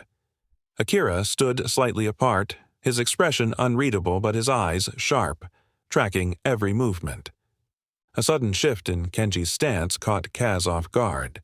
The older man moved with a speed that belied his years, his blade sweeping toward Kaz's midsection. Kaz barely managed to block, the force of the strike sending a jolt up his arms. "Better," Kenji said, his tone almost approving. Kaz pressed forward, the exchange growing more intense. His body ached, his breath coming in short gasps, but he refused to back down. Each strike was a statement, a declaration that he was more than the brash outsider who had stumbled into Kenji's world. Kenji's movements remained steady, his strikes calculated and precise, but there was a subtle shift in his expression, something that resembled respect. He pushed Kaz harder, testing not just his skill but his resolve. The duel reached its climax in a flurry of strikes, their wooden blades colliding with a force that echoed through the clearing. Kaz felt his strength waning, his grip on the sword weakening. But he held on, drawing on the lessons he had learned and the determination that had carried him this far. Then, in one swift motion, Kenji disarmed Kaz, the wooden blade flying from his hands to land on the ground several feet away. Kaz stumbled back, his chest heaving as he struggled to catch his breath. The clearing fell silent once more, the weight of the moment pressing down on everyone present. Kenji lowered his sword, his gaze steady as he approached Kaz. "You fought well," he said, his voice carrying across the clearing. "But this duel was never about winning or losing. It was about showing who you are and what you're willing to stand for." Kaz straightened, meeting Kenji's gaze despite his exhaustion. "I'm here to make things right, not just for me, but for my crew, for all the mistakes we've made. I know I still have a lot to learn, but I'm willing to try." Kenji studied him for a long moment before nodding. "You've taken the first step. That's more than most can say." With that, Kenji turned and walked back to his men, his presence commanding even in retreat. The bikers rushed to Kaz, their relief and pride evident in their expressions. Deke clapped him on the back while Briggs gave a rare grin. "You did it, man," Deke said. "You actually did it." Kaz managed a small smile, his exhaustion giving way to a sense of accomplishment. The duel had tested him in ways he hadn't anticipated, but he felt stronger for it, not just physically but in his understanding of himself and the world around him. As the group left the clearing, Akira walked beside Kaz, his expression thoughtful. "You've come a long way," he said, "but remember, this isn't the end. It's just the beginning." Kaz nodded, his resolve solidifying. The duel had been a turning point, but the road ahead was still uncertain. Together, they would continue to face the challenges that awaited them, guided by the lessons they had learned and the bonds they had forged. The morning after the duel dawned with an air of quiet resolution. Kaz and his crew had spent the night in reflective silence, their thoughts consumed by the weight of what they had achieved and the challenges that still lay ahead. For Kaz, the duel was more than a test of skill. It was a moment of reckoning, a step toward earning Kenji's respect. As the group gathered in the modest quarters Akira had arranged for them, the mood was subdued but hopeful. The fatigue of the weeks of training and the emotional toll of their journey were evident in their faces, but so was a newfound determination. Akira entered the room, his expression thoughtful. "Kenji wants to speak with you," he said, his gaze resting on Kaz. "Alone." Kaz felt a surge of apprehension but nodded. "Where?" "At the shrine," Akira replied. "He'll be waiting." The walk to the shrine was quiet, the only sounds the rustling of leaves and the distant hum of the city. Kaz's mind raced with possibilities, each one tinged with uncertainty. When he arrived, Kenji was already there, standing before the altar with an air of calm authority. "Thank you for coming," Kenji said, turning to face Kaz. His tone was even, but there was a depth to it that carried the weight of unspoken truths. Kaz bowed, a gesture he had learned from Akira, and waited for Kenji to speak. "You've proven yourself," Kenji began, "not just in the duel, but in your willingness to learn and adapt. That takes courage and humility." Kaz straightened, his heart pounding. "I'm just trying to make things right." Kenji nodded. "And you've taken the first step. But there's more to redemption than a single act. It's a path you must walk every day, with every decision you make." Kaz hesitated, then spoke, his voice steady. "I understand, and I'm willing to do whatever it takes." Kenji regarded him for a long moment before nodding. "Then I'll give you that chance." Kaz felt a surge of relief, but Kenji's next words tempered it. "Your journey is far from over," Kenji said. "There's still much for you to learn, and much for you to prove, but you've shown me that you're capable of change. For now, that's enough." Kenji extended his hand, and Kaz shook it, a silent acknowledgement of the bond they had forged. "Thank you," Kaz said, his voice earnest, "for giving me this chance." "Earn it," Kenji replied. The days following Kaz's conversation with Kenji marked a shift in the dynamic between the bikers and the Yakuza leader. What had once been a tense standoff was now evolving into an uneasy alliance, bound by mutual respect and a shared understanding of what needed to be done. Kenji's grudging acceptance of the group's sincerity opened the door for them to work alongside his men, a challenge that tested the bikers in ways they hadn't anticipated. The first assignment came swiftly.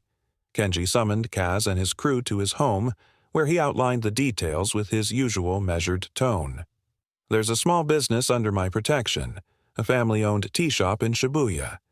Recently, they've been harassed by a rival group trying to force them to pay for protection. I want you to handle it."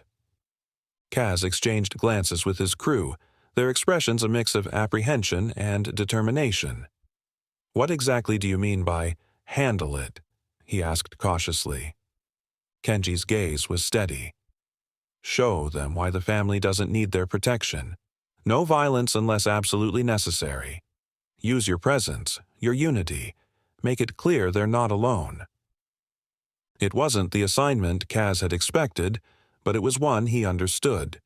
The bikers had spent years relying on their camaraderie to navigate tough situations, and now they had the opportunity to use those skills in a way that aligned with the values they were trying to embody. The tea shop was tucked away on a quiet side street, its modest exterior adorned with simple wooden signage and paper lanterns. Inside, the atmosphere was warm and inviting, the faint aroma of freshly brewed tea filling the air. The shop owner, an elderly man named Takashi, greeted them with a mix of gratitude and apprehension. "Kenji told me you would come," Takashi said, his hands trembling slightly as he poured tea for the group. "I didn't expect foreigners." "We're here to help," Kaz said, his tone earnest. "Kenji trusts us and we're not going to let him down."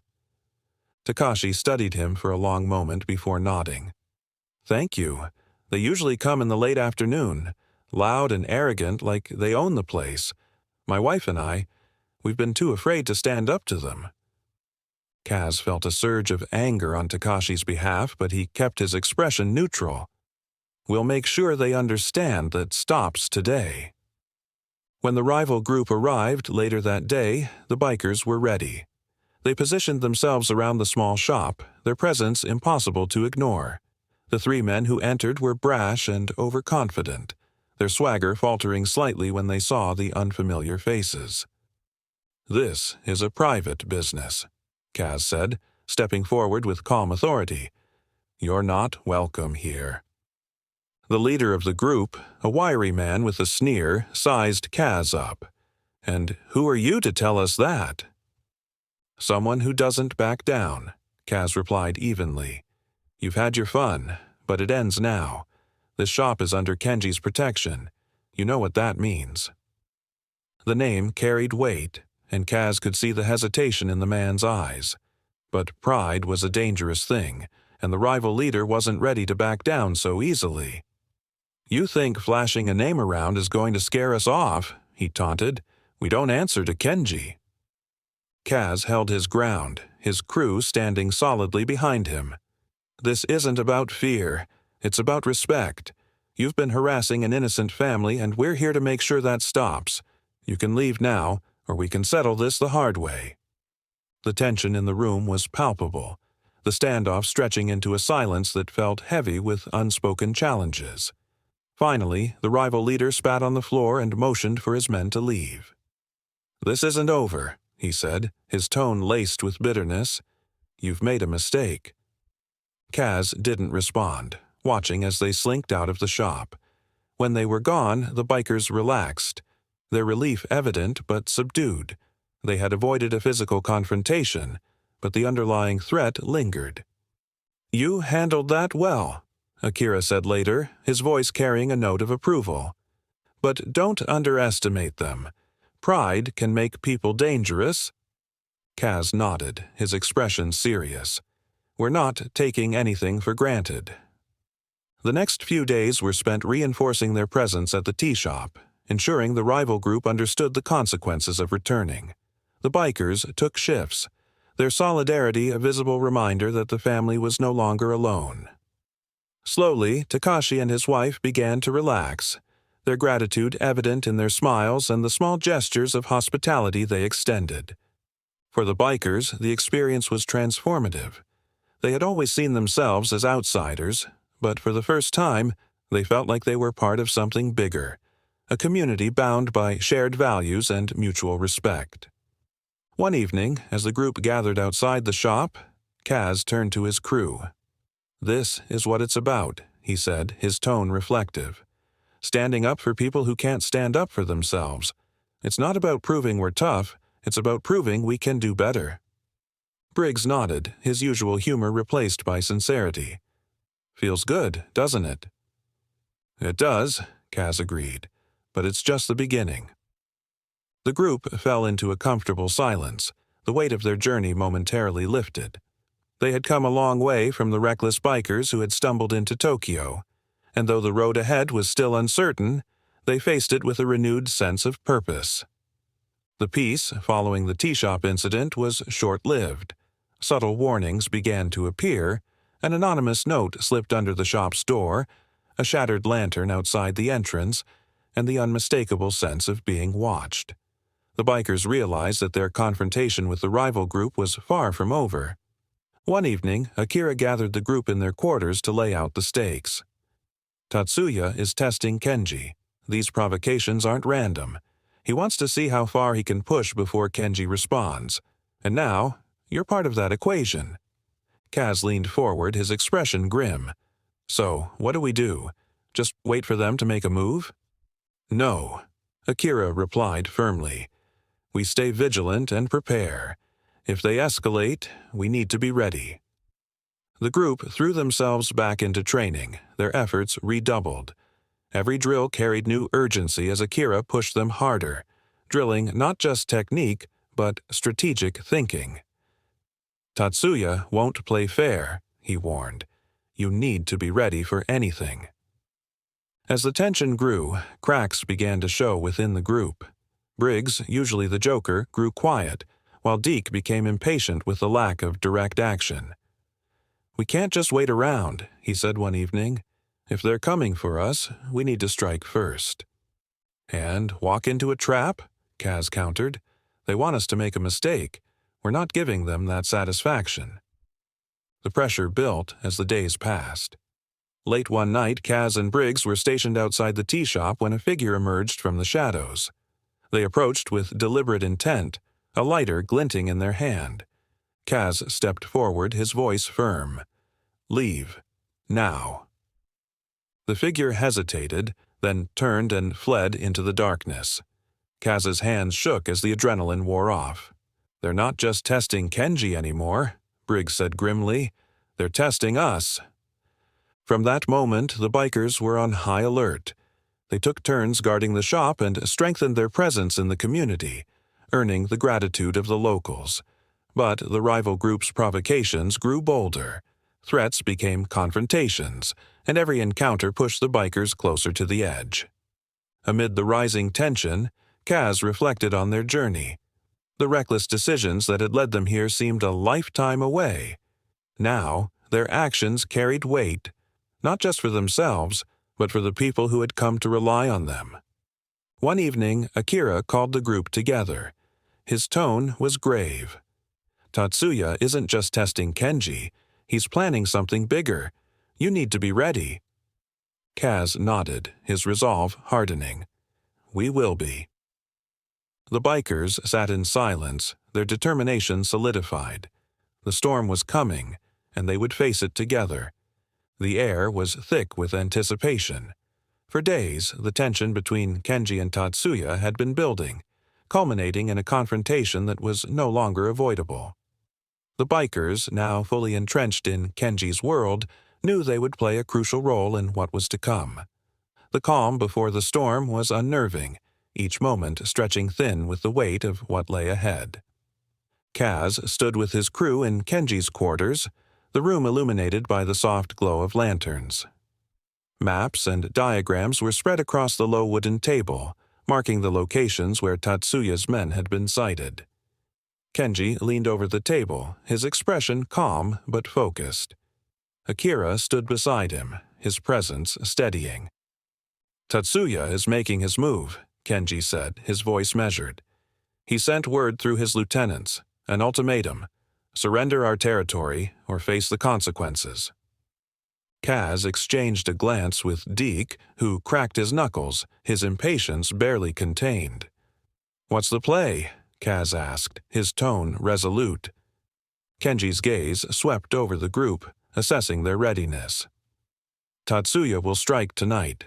His men will target the tea shop and the dojo, places he knows we hold dear. We defend them at all costs. If we hold the line, we send a message that our resolve cannot be broken." The room fell silent as the gravity of Kenji's words sank in. For the bikers, this was more than a battle. It was a test of everything they had learned.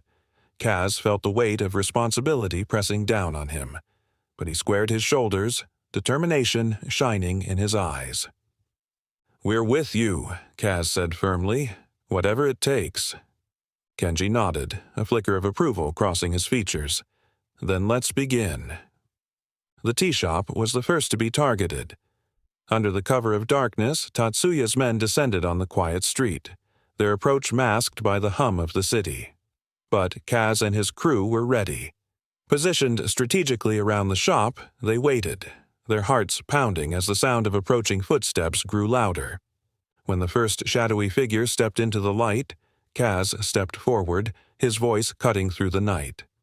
"This ends here. Turn back now." The intruders hesitated, their confidence faltering as the bikers emerged from the shadows. But pride and desperation drove them forward, and the confrontation quickly escalated. The clash was chaotic, the narrow street echoing with the sound of fists meeting flesh and the dull thud of bodies hitting the ground. Kaz fought with a precision that surprised even himself, his movements a reflection of the training he had endured. Deke's strength proved invaluable, his powerful strikes incapacitating several attackers. Briggs, ever agile, darted between the fray, his quick reflexes turning the tide in their favor. Despite the chaos, the bikers held their ground. Their unity was unshakable, each member covering the other's weaknesses and amplifying their strengths. By the time the last of Tatsuya's men retreated, bruised and battered, the tea shop stood untouched. At the dojo, the stakes were higher. Tatsuya himself led the assault, his presence a direct challenge to Kenji's authority. The confrontation was marked by a stark contrast in styles, Kenji's disciplined precision against Tatsuya's brutal aggression. Their clash was a spectacle, each strike a testament to their respective philosophies. Akira stood at Kenji's side, his skill and loyalty evident as he fought to protect the dojo. The bikers arrived in the middle of the battle, their presence tipping the balance. Together they worked seamlessly with Kenji's men, their determination outweighing their inexperience. The fight raged on, each side refusing to back down. Kaz found himself face to face with one of Tatsuya's lieutenants, the man's size and ferocity a daunting challenge. But Kaz held his ground, drawing on everything he had learned. His strikes were deliberate, his defense unwavering. When he finally disarmed his opponent, the sense of accomplishment was tempered by the knowledge that the battle was far from over. The turning point came when Kenji, in a decisive move, forced Tatsuya to his knees. The dojo fell silent, the tension palpable as Kenji stood over his rival, his sword poised. For a moment, the outcome hung in the balance, the air thick with anticipation. But Kenji's voice, calm and commanding, broke the silence. "This is not how it ends, Tatsuya. We are not savages. Leave, and do not return. You've made your choice. Now live with the consequences." Tatsuya's men dragged their leader away, their defeat evident in their slumped shoulders. As they disappeared into the night, the dojo erupted in a collective sigh of relief. The aftermath was a blur of exhaustion and quiet celebration. Kenji's men tended to their wounds, their camaraderie stronger than ever. The bikers, though battered and bruised, felt a sense of pride that was new and profound. Kaz approached Kenji, his voice steady despite his fatigue.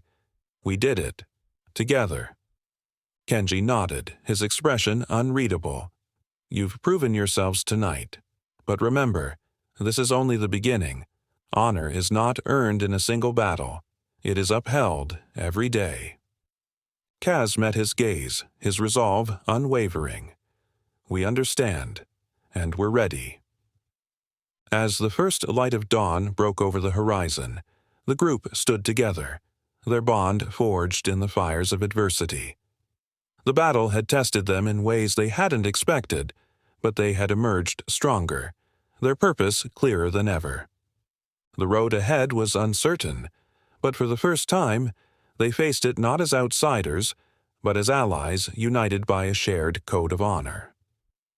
The morning after the battle was quiet, the streets of Tokyo basking in the soft light of dawn.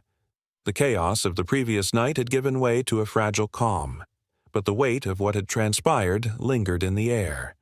Kaz and his crew awoke to aching muscles and bruised bodies, the physical toll of the fight a stark reminder of how far they had come. Kenji summoned them to the dojo, where the aftermath of the battle was still evident. The tatami mats bore scuffs and scratches from the clash, and the faint scent of sweat and tension lingered in the air. Despite the visible signs of conflict, the dojo radiated a sense of resilience, a testament to the spirit of those who had fought to defend it. Kenji stood at the center of the room, his posture as composed as ever. Akira stood beside him, his expression unreadable but tinged with pride. As the bikers entered, Kenji's gaze swept over them, his sharp eyes taking in their bruises and weary faces. "You fought well," Kenji said, his voice steady, "but a battle is only one piece of the journey. What matters is how you carry the lessons forward."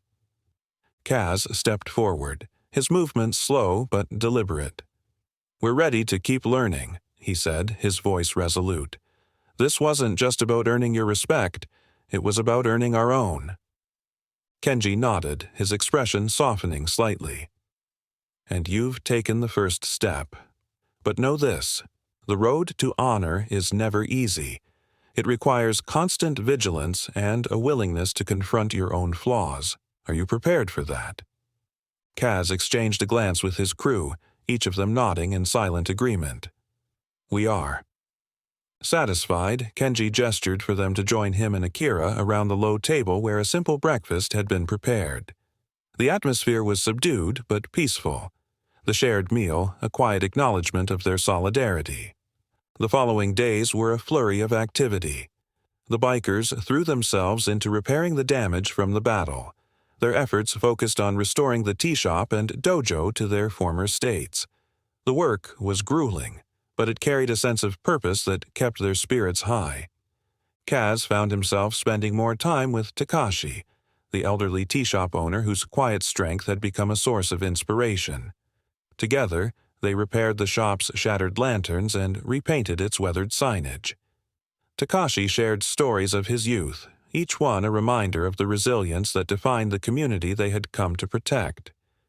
Meanwhile, Briggs and Deke took on the task of helping Kenji's men fortify the dojo. Under Hiroshi's guidance, they reinforced the walls and repaired the tatami mats, their camaraderie with the Yakuza members growing stronger with each passing day. For Kaz, the most meaningful moments came in the quiet hours of the evening, when he and Akira would sit outside the dojo and reflect on the journey so far. Akira's insights were always profound, his words carrying the weight of experience and wisdom.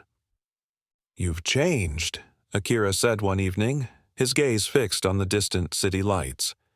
"When I first met you, you were all fire and no direction. Now, you've found your path." Kaz nodded, his expression thoughtful. "It's thanks to you, and Kenji. You showed us that there's more to strength than brute force." Akira smiled faintly. "The strength was always there. You just needed to see it." The community's gratitude was evident in the days that followed. Locals began to treat the bikers not as outsiders but as protectors, their smiles and kind words a testament to the impact Kaz and his crew had made. The tea shop saw a surge of customers, each one a quiet act of defiance against the fear Tatsuya had tried to instill. Despite the progress, Kaz remained cautious. He knew that the peace they had fought for was fragile, and that maintaining it would require constant effort. But, for the first time, he felt confident in their ability to rise to the challenge. One evening, as the sun dipped below the horizon, Kaz gathered his crew outside the tea shop. The light of the setting sun bathed the street in warm hues, casting long shadows that danced with the breeze. "We've come a long way," Kaz said, his voice steady. "But this isn't the end. We've got a lot more to prove, not just to Kenji, but to ourselves." Deke grinned, his usual bravado tempered by genuine pride. "Guess we're not just bikers anymore." Briggs chuckled. "Speak for yourself. I still like the sound of biker." The group laughed, the sound carrying through the quiet street. It was a moment of levity that reminded them of why they had chosen to stay the course, to build something meaningful, not just for themselves, but for the people they had come to care about. As they stood together, the future felt uncertain but full of possibility. The road ahead would not be easy, but they faced it with the knowledge that they were no longer the reckless outsiders who had stumbled into Tokyo. They were something more, something stronger, and for the first time, that felt like enough. The days turned into weeks, and Tokyo began to return to its rhythm. For Kaz and his crew, the battles they had fought left an indelible mark. What had once been a journey of survival had transformed into one of understanding and self-discovery. The weight of their actions, both good and bad, settled into a place where it could be examined and learned from. Kaz often retreated to the small garden behind the dojo, finding solace under the cherry blossom trees. The peaceful space, with its koi pond and dappled sunlight, became his sanctuary. The garden offered a chance to reflect, away from the noise and movement of the city. One afternoon, Akira joined him. The former Yakuza sat quietly beside Kaz, the two of them sharing the kind of silence that needed no filling. After a while, Akira spoke. "You've been quieter than usual," he said, his tone light. "What's on your mind?" Kaz sighed, his gaze fixed on the rippling water of the pond. "Just thinking about everything. How far we've come. How much we've changed. It's hard to believe it's only been a few months." Akira nodded, his expression contemplative. Change is never easy, but it's always necessary. You've grown a lot, Kaz. And so has your crew. Kaz chuckled, the sound tinged with disbelief. I don't think any of us expected this when we rolled into Tokyo. No, Akira agreed with a faint smile, but sometimes the journeys we don't plan are the ones that matter most. The crew shared in these reflections.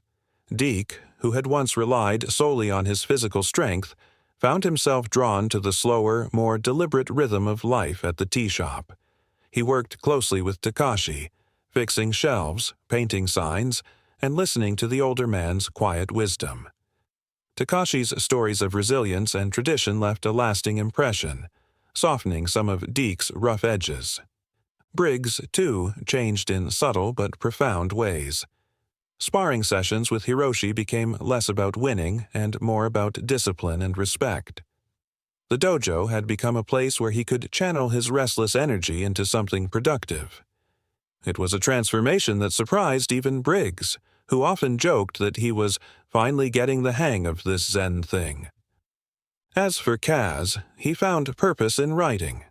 Akira had given him a notebook, encouraging him to document the journey. What began as scattered thoughts and fragments of memory grew into a coherent narrative, one that chronicled not just their struggles, but their growth. The act of writing gave Kaz a new perspective, allowing him to see how far they had come and how much they still had to learn. You should publish that, Briggs teased one evening. Call it Motorcycles and Mistakes. Kaz laughed, shaking his head. Maybe one day. For now, it's just for me. The reflections weren't just internal. The bikers' presence in the community became a visible reminder of their transformation. The tea shop and the dojo thrived, both now symbols of resilience and protection. Locals began to greet the bikers with smiles instead of wary glances, their gratitude evident in the small gestures. A free cup of tea, a nod of acknowledgement. One evening, as the crew sat outside the tea shop, they watched the city lights flicker to life. The air was warm, the sky painted with streaks of orange and pink. The moment felt timeless, a brief pause in the whirlwind of their journey. We've come a long way, Briggs said, his voice carrying a note of awe. Feels like just yesterday we were running from those Yakuza guys outside the Noodle shop. Kaz smirked. Yeah. Feels like another lifetime. Deke leaned back in his chair, his expression thoughtful. Do you think we've earned it?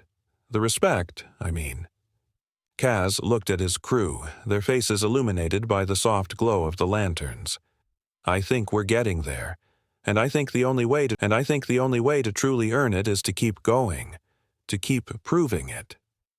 The group nodded, their shared understanding unspoken but deeply felt. They were no longer the reckless tourists who had stumbled into Tokyo. They were something more, something stronger. Akira stood at the edge of the garden, his hands clasped behind his back as he gazed at the koi pond. The soft sound of water trickling over stones filled the air, a serene backdrop to the turmoil brewing inside him. For years, Akira had carried the weight of his past, the decisions he had made as a member of the Yakuza shaping the man he had become. But now, with Kaz and his crew serving as unexpected catalysts, he felt the stirrings of something he had long thought impossible. Redemption. It began with a letter. One crisp morning, as Akira sipped tea in the quiet of the dojo, Kenji approached him, holding an envelope. The paper was worn, the handwriting on the front familiar in a way that made Akira's chest tighten. It's from your family, Kenji said simply, placing the letter on the table before stepping back. Akira stared at it, his mind racing. It had been years since he had last spoken to his sister, Yuki. Their last conversation had been filled with anger and disappointment, her words cutting deeper than any blade. He had left to protect her, to shield her from the life he had chosen, but in doing so, he had severed the bond that had once been unbreakable. With a deep breath, Akira opened the letter. Yuki's words were careful but honest, a mix of longing and guarded hope. She wrote of their family's struggles, of the small ways she had tried to preserve their father's legacy, and of her desire to see him again. The letter ended with a single question. "Are you ready to come home?" For days, Akira wrestled with the decision. He confided in Kaz, who listened without judgment, offering quiet support. "You've done so much for us," Kaz said one evening as they sparred in the dojo. "Maybe it's time to do something for yourself." Those words lingered with Akira, pushing him to take the first step. The reunion with Yuki was tentative, their shared history a delicate thread that needed careful handling. Akira arrived at her small home on the outskirts of the city, his heart pounding as he knocked on the door. When it opened, Yuki stood there, her eyes widening in surprise and relief. "Akira," she said softly, her voice catching. "You came." "I'm here," he replied, his voice steady despite the storm of emotions inside him. They sat together in the modest living room, the air filled with the scent of fresh tea. Their conversation started slowly, the years of silence creating gaps that felt insurmountable. But as the hours passed, they began to find their rhythm, their shared memories bridging the distance between them. Yuki spoke of their father's passing, her voice tinged with sorrow but also pride. "He always believed in you, Akira," she said, "even when you couldn't see it yourself." Akira nodded, his throat tight. "I thought I was protecting you by staying away, but I see now that all I did was hurt the people I care about." Yuki reached across the table, placing her hand over his. "You're here now. That's what matters." The reunion marked a turning point for Akira. He began visiting Yuki regularly, their bond growing stronger with each meeting. He helped her repair the family home, the simple tasks grounding him in a way he hadn't felt in years. For the first time, he allowed himself to envision a future beyond the shadow of the Yakuza, a future defined by connection and purpose. Back at the dojo, Akira shared his journey with Kaz and the crew. His honesty resonated with them, each of them seeing parallels to their own struggles for redemption. "You've shown us that it's never too late to make things right," Kaz said one evening. "You've been our guide. Now it's our turn to have your back." Their support emboldened Akira to take the next step. He approached Kenji, his tone resolute. "I want to formally step away from the life. I've given my loyalty to you for years, but it's time for me to focus on rebuilding my family." Kenji studied him for a long moment before nodding. "You've earned that right. But know this, you will always have a place here. Family isn't just about blood. It's about the bonds we choose to honor." The words stayed with Akira as he began the process of transitioning out of Kenji's inner circle. It wasn't an easy decision, but it was the right one. For the first time in years, he felt a sense of freedom, a lightness that came from knowing he was finally moving toward the life he had always wanted. One evening, as the sun dipped below the horizon, Akira stood in the garden with Kaz. The younger man had become more than a student to him. He was a friend, a reminder of the power of change. "You're going to do great things, Kaz," Akira said, his voice steady. "And when you do, remember this. It's not about where you start. It's about where you're willing to go." Kaz nodded, his expression thoughtful. "Thanks to you, I know where I'm headed." As the stars began to dot the night sky, Akira felt a deep sense of peace. His journey was far from over, but for the first time, he faced it with hope. The dojo was quiet as Kenji moved through its familiar halls, his footsteps soft against the worn wooden floors.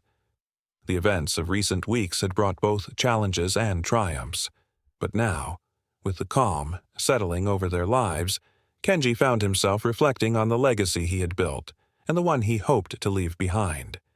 It wasn't just about the dojo or the men who followed him. It was about the values he had instilled and the lives he had touched. Watching Kaz and his crew transform had been a reminder that even those who stray from the path can find their way back with the right guidance. Kenji paused by the altar at the heart of the dojo, where a simple but revered katana rested. The sword was a family heirloom, a symbol of the discipline and honor that had guided generations before him. As he stood there, the weight of his role settled over him, not as a leader of men, but as a custodian of a way of life. Akira entered the room, his presence calm and steady. He approached Kenji with the quiet respect that defined their relationship. "You've been lost in thought lately," Akira said, his tone light. "Care to share what's on your mind?" Kenji turned to face him, a faint smile playing on his lips. "Legacy," he replied simply. "What it means, and what it takes to build one." Akira nodded, his expression thoughtful. "It's not just about what you leave behind. It's about the people who carry it forward. And from where I'm standing, you've done more than enough." Kenji's gaze shifted to the katana, his thoughts distant. "Perhaps, but it's not for me to decide. It's for them, the ones who come after." That evening, Kenji called for a gathering in the dojo, inviting both his men and Kaz's crew to join him. The room was filled with a quiet energy as they assembled, the weight of Kenji's presence grounding them. When everyone was seated, Kenji stepped forward, his expression calm but resolute. "We've all been tested in ways we didn't expect," he began, his voice steady. "But in those tests, we've found strength, not just in ourselves, but in each other." He paused, his gaze sweeping over the room. "Legacy isn't about power or reputation. It's about the impact we have on the lives we touch. It's about the choices we make and the values we uphold." Turning to Kaz, Kenji offered a small nod of acknowledgement. "You've come a long way. You and your crew have shown resilience, humility, and a willingness to grow. Those are the qualities that define a legacy worth leaving." Kaz met his gaze, his expression a mix of gratitude and determination. "We couldn't have done it without you." Kenji smiled faintly.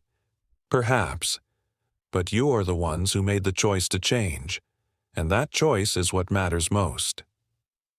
In the days that followed, Kenji spent more time mentoring Kaz and his crew, sharing stories of his own struggles and the lessons he had learned along the way.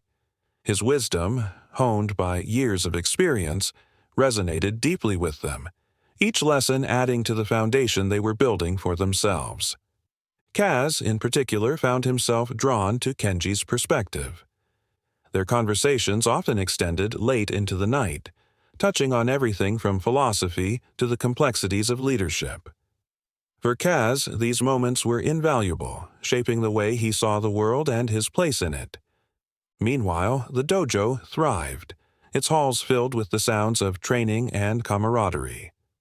Kenji's men, inspired by the changes they had witnessed in Kaz and his crew, approached their own roles with renewed vigor. The sense of unity that had grown among them was palpable, a testament to the power of shared purpose. One evening, as the sun dipped below the horizon, Kenji stood outside the dojo, watching the city lights flicker to life. Akira joined him, the two of them sharing a quiet moment of reflection. "You've built something remarkable here," Akira said, his tone sincere. "Not just a dojo, but a community." Kenji nodded, his gaze distant. "It wasn't just me. It was all of us, each person who walked through those doors and chose to be part of something bigger." Akira smiled. "Still, you're the one who gave them the chance. That's not something everyone can do?" Kenji turned to face him, his expression thoughtful. "The chance is only the beginning. It's what they do with it that defines who they are." As the night deepened, Kenji felt a sense of peace settle over him. His legacy was not a monument or a title. It was the lives he had touched and the lessons he had shared. And in that, he found fulfillment. The air in the dojo was filled with a mixture of nostalgia and anticipation as Kaz and his crew prepared for their departure. Their time in Tokyo had been transformative, each of them shaped by the challenges they had faced and the lessons they had learned. But now, The time had come to return to the lives they had left behind. Kaz stood in the courtyard, his motorcycle gleaming in the morning light. It had been weeks since he'd ridden it, the machine feeling almost foreign beneath his hands. Around him, the crew checked their bikes, their banter light but tinged with a sense of finality. Briggs adjusted his helmet, glancing over at Kaz. "Feels weird, doesn't it? Like we're leaving a piece of ourselves here." Kaz nodded, his gaze drifting to the dojo. "That's because we are. But maybe that's not such a bad thing." Deke joined them, his expression uncharacteristically serious. "Think they'll be okay without us?" Kaz smiled faintly. "They've been okay long before we showed up. We just helped them remember how strong they already were." Inside the dojo, Kenji and Akira prepared to say their goodbyes. The men who had once viewed the bikers with suspicion now offered small nods of respect as they passed. The dojo had become more than a place of training. It was a symbol of the bond they had forged through adversity. Kenji approached Kaz, his steps deliberate, his expression calm. "You've done well," he said, his voice carrying the weight of genuine respect. "Not just for yourselves, but for this community." Kaz bowed slightly, the gesture one he had learned from Akira. "We couldn't have done it without you." Kenji placed a hand on Kaz's shoulder, his gaze steady. "Remember what you've learned here. Honor, respect, and the strength to choose the right path. They'll guide you no matter where you go."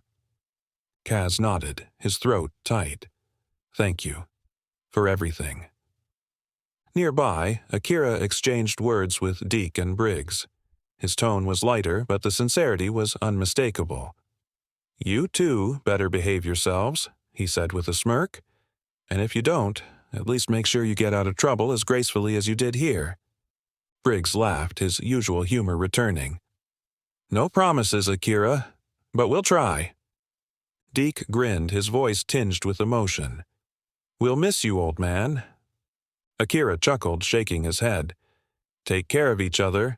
And don't forget, you're not just a crew anymore. You're a family." As the crew mounted their bikes, the dojo members gathered to see them off. The early morning light bathed the scene in warm hues, the moment bittersweet. Kaz revved his engine, the sound cutting through the quiet as he looked back at the people who had become an unexpected part of their story. "Ready?"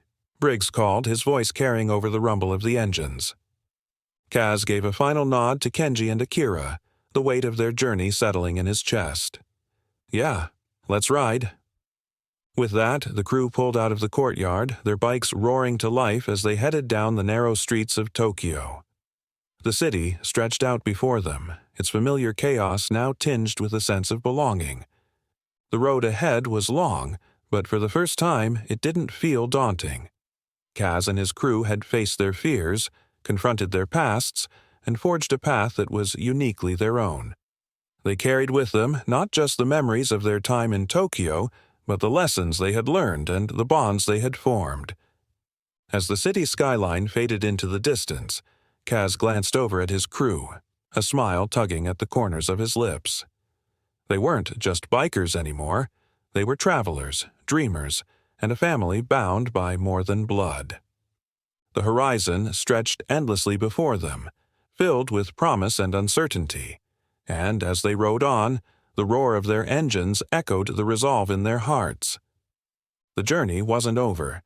It was just beginning. The open road stretched out before them, a ribbon of asphalt winding through the countryside. The roar of their engines was a constant hum, a soundtrack to the reflections that filled their minds. For Kaz and his crew, the journey back home was as much an internal one as it was a physical return. Each mile brought with it memories of their time in Tokyo and the lessons they had learned along the way.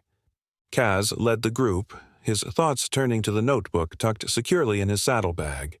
It had become a ritual for him, writing down his thoughts and reflections every evening since they had left Tokyo.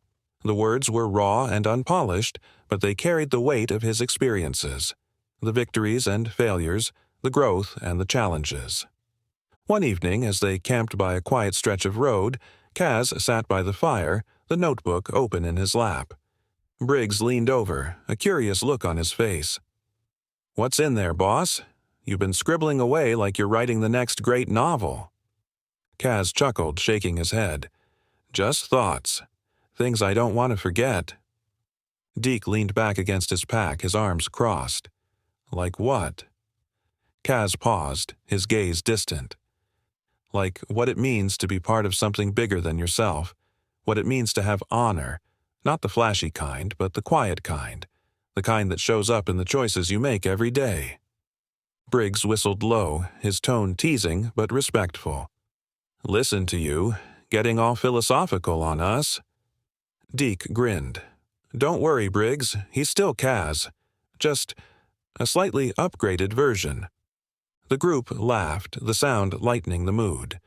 But beneath the humor was an unspoken understanding. They had all changed, and they carried those changes with them like invisible badges of honor. As the days turned into weeks, the crew began to discuss their plans for the future. The road ahead was uncertain, but the lessons they had learned in Tokyo served as a compass, guiding their decisions. "We can't just go back to the way things were," Deke said one evening as they stopped at a roadside diner. "Not after everything we've been through." Kaz nodded, his expression thoughtful. "We don't have to. We can take what we've learned and use it to make things better. For ourselves, for others." Briggs smirked. "Look at you sounding like a motivational speaker. Next thing we know, you'll be running workshops on finding your inner samurai." Kaz rolled his eyes, but the comment brought a smile to his face. "Maybe not workshops, but I've been thinking about writing everything down, turning it into a story. Not just for us, but for anyone who needs to know that change is possible."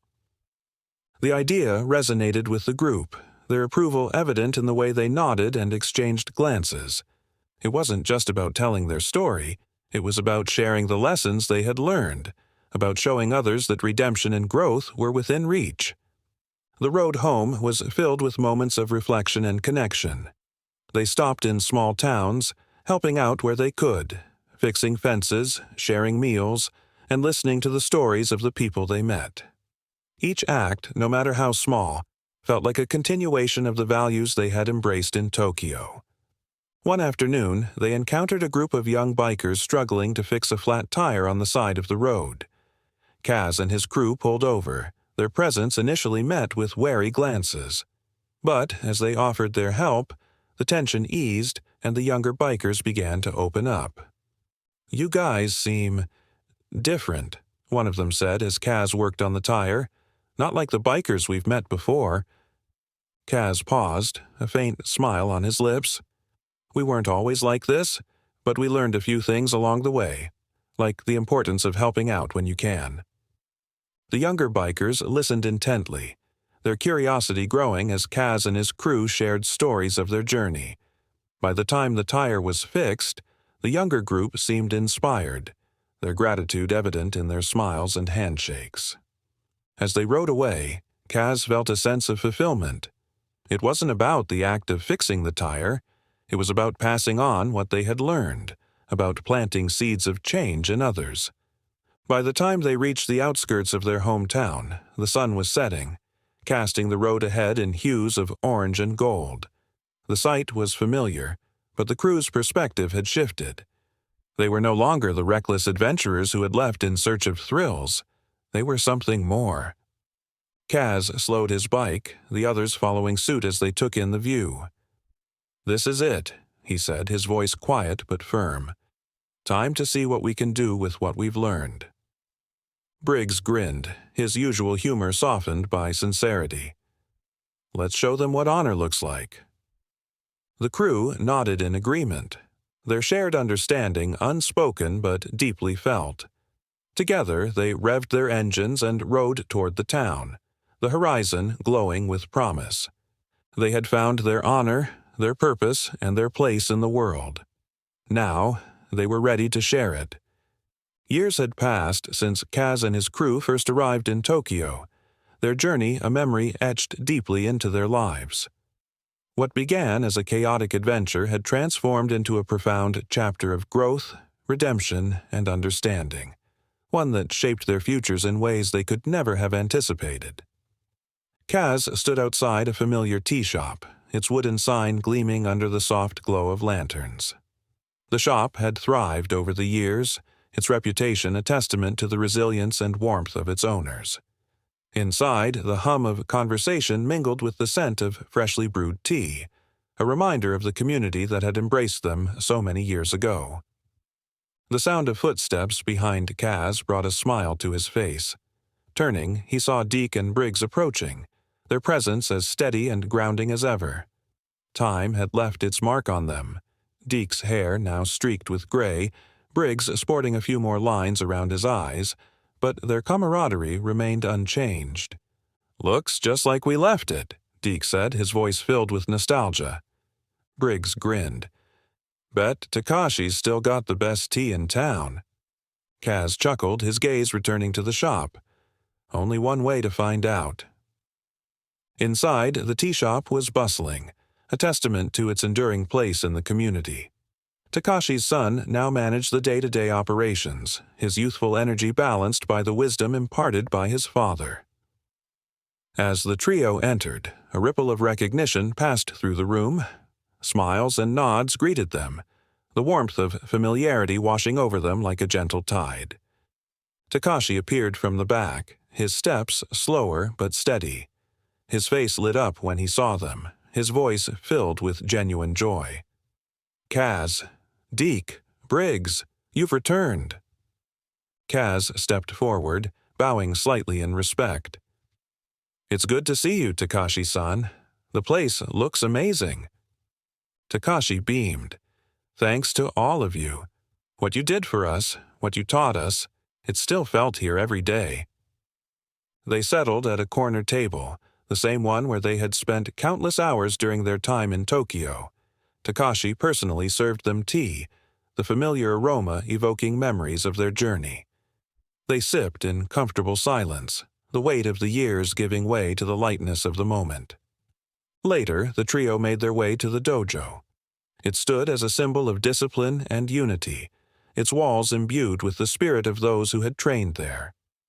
Kenji was waiting for them, his posture as strong and commanding as ever. Time had added a few lines to his face, but his presence remained unchanged, a living embodiment of honor and wisdom. "You're back," Kenji said, his voice steady but warm. "I was beginning to think you'd forgotten us." Kaz stepped forward, bowing deeply. "Never. What we learned here, it's a part of us. It always will be." Kenji nodded, his expression softening. "And you've carried it well. I've heard stories about the things you've done, the people you've helped. You've honored what you learned here." Akira appeared from the shadows, his smile widening as he approached. "It's about time you showed up. I was starting to think you'd settled into some quiet life and forgotten your old friends." Briggs laughed, clapping Akira on the back. "Quiet life? Not likely. We've been busy, but we always knew we'd come back." The evening was spent in shared stories and laughter. They reminisced about their time in Tokyo, each memory a thread in the tapestry of their shared history. Kenji shared updates on the dojo and the community, while Kaz and his crew recounted their travels and the ways they had tried to embody the lessons they had learned. As the night deepened, Kenji stood, raising a small cup of sake. "To the bonds we've forged, to the lessons we've learned, and to the paths we've yet to walk." They all raised their cups, the gesture carrying the weight of gratitude and respect. The clink of the cups was a quiet affirmation of everything they had shared and everything they had become. As dawn approached, Kaz and his crew prepared to leave. The goodbyes were bittersweet, but they were filled with the promise of future reunions. Kaz stood with Kenji one last time, the two of them sharing a quiet moment. "You've done well, Kaz," Kenji said, "and I know you'll continue to do so." Kaz nodded, his voice steady. "Because of you, thank you, for everything." Kenji placed a hand on Kaz's shoulder, his expression resolute. "Remember, honor isn't just in the big moments. It's in the choices you make every day." With that, Kaz and his crew mounted their bikes, the engines rumbling to life. As they rode away, the city of Tokyo fading into the distance, Kaz felt a deep sense of peace. They weren't just leaving a place, they were carrying it with them, its lessons woven into the fabric of who they were. The journey was far from over, but they faced it with clarity and purpose. And as the horizon stretched out before them, they knew they were ready for whatever came next.